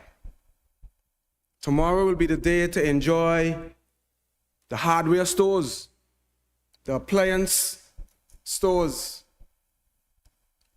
the grocery stores, every retail shop. Tomorrow, August 1st, that 13% GST that was embedded in your price is removed. So enjoy tomorrow. Enjoy tomorrow and spend as much as you can. And I want to encourage our people, Madam Speaker, to support your own, to support local. When you make your hard-earned money here in Anguilla, it should come with pride to spend it right back here. So as much of that money that you can spend in this economy, you're helping the entrepreneur, you're helping your family members, you're helping your friends, Madam Speaker. So I want to encourage people, let's take pride in shopping local. We all are guilty of going overseas to shop, Madam Speaker. We all are guilty. You know, we all are guilty, but we want to see Anguilla return to that place where we were during COVID, where we were supporting each other as one. Less money was going overseas. So I want to promote a buy local campaign, shop local campaign, and you're going to be hearing a lot more about that from all the members of this house, right? Because that is something that we are unified on. So, Madam Speaker, I just want to encourage everybody to support local. I want to thank Brother Clive for being here all week. He's here on Tuesday all day, and he's here again today. Thank you, sir. God bless you. God bless you too. Yeah. Thank you, member. And I also, before I sit, Madam Speaker, I don't think it'll be too early to say this, but I'm excited. I'm excited for my colleague, Honorable Jose Vanterpool. He welcomed his first baby to the world, first child. So I want to congratulate him. And Rohan on their baby baby girl. Congratulations, Honorable Jose Vanterpool and Rohan. So, Madam Speaker, Rojan, with that said, Madam Speaker, thank you for this opportunity. Thank you for that, member. Thank you. Appreciate that. And of course, congrats. I recognize the member for Road North. Thank you, Madam Speaker. Before even getting to anything else, let me say congratulations to the Single Island Wide member as well. Welcome him to the fraternity of fatherhood. Only now we head and go ball. Madam Speaker, also let me apologize. Earlier during the debate, in a moment of banter across the floor, because I got a message in my family chat from my sister. And if anybody knows, when my older sister says A to me, I have to respond accordingly. So apparently it was caught on the mic, me saying I'm being stifled in a playful banter between myself and the single island wide member, Mr. Kyle Hart, who's always a with a single island wide member, because we are good friends, Madam Speaker. So I just wanted to apologize if it went out into the airways as if I was saying that to you, Madam Speaker, because all respect must be given to the Speaker who controls this House. So my apologies for the misunderstanding if it's out there. Madam Speaker, I want to offer some condolences in my orders of the day. Want to offer condolences to the family of Anguilla Ebanks, as they will be laying their sister, their mother, aunt to rest on Saturday. I ask that the family find comfort in this really, really trying time for them. Also, want to offer condolences to the family of Ernestine Lewis. Two of the members are in this house, the clerk and the deputy clerk. Also, condolences to Bonnie, Jerai, Paul, Papalash, and the others. May you find comfort in this time of bereavement. Also, Madam Speaker, like we know, it's Carnival. Like mentioned before, we're in the middle and the heart of it. So I ask everyone to be safe, enjoy Carnival. I will be out. I have a standing date for the last 30 plus years for Calypso Show. So if you see me out for Calypso Show, come and dops me. Don't mind my company that I'll have at a show. You know, just still come up and dops me, hail me up, and let's enjoy some good Calypso together. Enjoy Carnival, people. Thank you, Honorable Member. I recognize the member for Valley North. Thank you very much, Madam Speaker. Madam Speaker, I'd also like to take this opportunity to extend my condolences to the family of Miss Ebanks as well. Many of them are family friends from the time I was a young child. So, you know, it is always very difficult when people go through these things as families. And of course, to Benicia and Mr. Proctor on the passing of their aunt as well. Madam Speaker, I would like to take this opportunity to wish everyone a pleasant and happy Carnival season, a safe one that is filled with lots of fun and excitement. Madam Speaker, I want to publicly acknowledge in the House of Assembly the members of the Summer Festival Committee who have put together a wonderful celebration in just a short 5 months. They have been working around the clock and continue to do so. The chairman, Mr. Fitzroy Briggy Tomlinson, Carwin Bukikati, Nadisia Lake, Tiffany Rogers Carty, Melania Matthew, Romare Kelsick, Amber Woodley, Erica Edwards, O'Leary Richardson, Roy Drack Bryson, Lakira Adams, Katrina Richardson, Alicia Carty, Kyria Hughes, and all the members of their subcommittees. Also, I want to give a special thank you to Winiqua Romney, who has recently come on board as well as the person responsible for our sponsor relations. So I want to thank all of these individuals and all of their subcommittees for all of the hard work that they've been putting in over the last 5 months to make this special. And rest assured that we will be coming bigger and better than ever before next year once we have a full year of Carnival to plan. So again, a happy, safe, and successful Carnival to everyone. I hope to see all the elected members of the House to the various activities. They've been given complimentary passes for them and a +1. So I expect to see everyone out supporting. Have a pleasant and happy Carnival. I recognize the Honorable Member for West End. Thank you, Madam Speaker. Madam Speaker, you know, we always like to play with words, and for all those who talked about a safe and pleasant Carnival, I can understand that. Because if you don't have a boat in the race, then it's not Summer Festival for you. But I would say a pleasant, safe Summer Festival, because whether it's in the Class B boats, whether it's the Stay Up, the Upsetter, Kedra Pride, or B-52, or the Greyhounds in the Class A. That is truly the summer festival.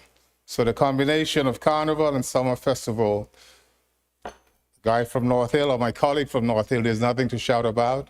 And I can excuse if you're from District 3.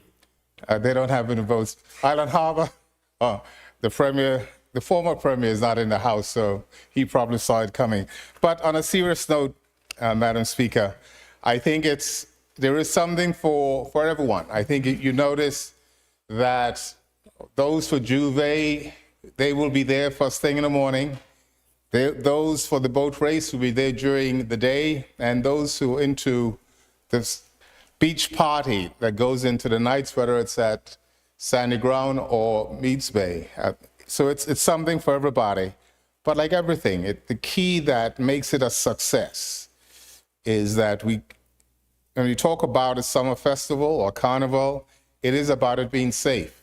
And it is important. It's important that we keep it safe, because those are the lasting memories as to whether or not it is worth people going out to enjoy themselves. It's a time of the year that we should be able to feel we can go out in a safe environment and we could trash talk each other, but in great spirits.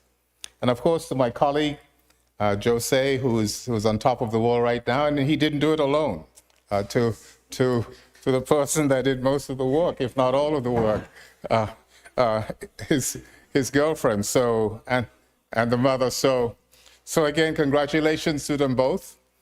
And also, Madam Speaker, condolences to anyone who've lost anyone over the last month or so. But what I would say, especially to anybody who's going to celebrate a birthday in the next 8 days, I think we should all go and celebrate with them, because it can get lost in the summer festival time. So if anyone in the house who knows of anyone having a birthday. So I say all that to say, Madam Speaker, I thank you, Madam Speaker, for the role that you play. And even though we tend to, across the floor, banter a little bit, we've had some challenging times. But for the record, Madam Speaker, I want to say I appreciate the role that you play. You make it a pleasure to be in the House, because we've got a responsibility of being in the House. We're here to represent our people. And whether we agree or disagree, we do it in the best manner possible, because others are watching and paying attention. Thank you, Madam Speaker. Thank you. Thank you for that, member. And I should take the lead from there. So Minister Jose Vanterpool's partner and I share the same birthday. So we were actually hoping that the baby would come on the 6th of August, but congratulations to him. I recognize the honorable member for Road South. Madam Speaker, I really didn't have any plans to say anything, but knowing that Jose Vanterpool has his first child, I had no choice but to stand up and remind the member for West End that Abraham had his first child at 86, so there's still hope for him, and his second child at 100, so there's still hope for him. And I just hope that he recognizes the fact that it's a much more difficult proposition if you do not be fruitful and multiply, as the Bible has taught us. But Madam Speaker, I'd also like to join everyone in the House to wish everyone a happy Emancipation Week, because it was in 1834, Madam Speaker, where the British government, because of economic pressures, granted us so-called emancipation. We haven't really been emancipated yet, because as Bob Marley says, emancipate yourselves from mental slavery. Only we ourselves can free our mind. But on August the 1st, 1834, we were emancipated. And Carnival is a celebration of our emancipation from slavery, chattel slavery, because we have slavery in different means. And that is why we should not be here talking about peace and safety and so forth, because all of us should be reveling together. All of us should be enjoying the carnival together, because we were together when we were emancipated, and hopefully we'll be together when we reach that other phase of emancipation, which is independence from England. But I also want, as the member for Valley North said, for us to go out in enjoy one of the best facilities in the entire Caribbean, because it was Lisa Hanna, a member of the opposition in Jamaica, who said as much as they have all of these artists and entertainment in Jamaica, they still yet to have a world-class facility. And here in Anguilla, we have the Lansom Bowl Cultural Center, which is one world-class facility.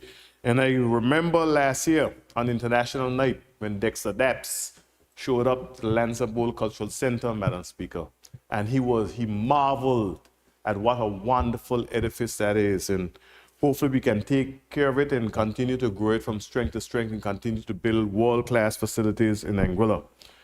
I would also like to join the member for Road North in extending condolences to a friend of mine, a very close friend of mine who has been an inspiration for me as a kid, Mr. Bonner Lewis and his family, on the passing of John L's wife, Polly's wife, Miss Ernestine Lewis, the matriarch of the family. And it's a huge family that extends throughout South Hill, North Hill, and now across Anguilla, because we are all family. That's why we should never have any silliness about East and West, Madam Speaker. Because when you go to Island Harbor, you find cousins of people in West End. When you go to the Valley, you find cousins of people from East End. We are all one family, and we should ensure that as family we may have disagreements, but we should never resort to any type of physical violence and gun-related violence. So thank you very much, Madam Speaker. And I wish you a wonderful carnival, and I hope that I'll see you in the Juve. We'll get a dance together. And person will take some pictures and put it up on social media and say, look at Tara and Hayden dancing together. Dancing together, moving united. In the spirit of moving together, we are going to move together out of this sitting. And it's good to laugh. I just want to commend both sides of the House. And I think one of the very important things that stuck with me this week was from member Merrick Richardson, who's quickly becoming one of my favorite parliamentarians because he sees the difference. We were at lunch. No, points of order. At lunch yesterday, we sat around the table and he was explaining from his perspective the difference between a politician and a parliamentarian. And I thought that that was so remarkable that you could have that political maturity to see that when you come in the House, you're a parliamentarian doing the work of Parliament. And on the outside, you go on the radio, you're a politician. And there is a vast difference. And I appreciated that. I do have visits from Mr. Richardson all the time. We go through all of the, the rules and we discuss things and both sides. So I think it's important, Member Richardson, that you also continue to teach that in the public so that there's an understanding of when you come in the House, you can argue, you can debate, you can agree to disagree, but we can do so respectfully. So I commend both sides for demonstrating a very high level of debate this week. I am very glad that we were able to conclude. We have drinks, we have cake from, I'm sorry, but the best cake comes from the East. So we have birthday cake from Paul Petty. And we're going to at least have a few, a bit more bonding and discussing. We can continue to agree and disagree offline. So if you're minded, I would wish to invite the Honorable Premier to put us into adjournment. But I also want the public to know that they're not going to see us for the summer. Our parliamentarians need a bit of a break, but they are going to be working offline. Our administration committee is not going on summer break. Mr. Hughes, Mr. Richardson, Mrs. Webster Hodge, Mrs. Webster, Rogers Webster, Mr. Hodge, and Mr. Vanderpool serve on a very important committee. It is the committee that actually runs the House and oversees the operations of the House. And we have several big projects to undertake. We have received funding from the Commonwealth Parliamentary Association to help us fund a website. And we have identified various locals that are going to help us in building that website so that the public is able to see our laws, the public is able to see our debates. And then a separate part of our project for the summer members is our Hansard project, which is our transcript services, so that when Member Hodge takes a point of order on a quotation, I can at least have a look. It'll come up in real time. We're using AI. It's going to be on your screen in real time through your mic. So all the hot mics will be really hot because it'll be printed and on the website, and it'll be easier for making a precedent. So your parliamentarians are going to be working until mid-September on these projects. And then one other project that they're going to be working on is to prepare for our 50th anniversary of this parliament, soon to be called parliament, which is next year. So we'll have a committee. So don't go thinking your parliamentarians are over at Juvie. After Carnival, we will resume working offline. So now if I invite the Honorable Premier to move the motion for adjournment.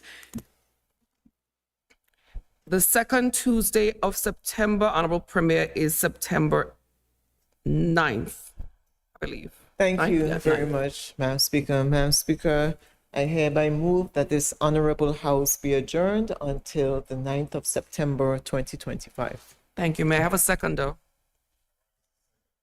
It has been moved and seconded that this honorable House be adjourned until September 9th, 2025. Those in favor, say aye.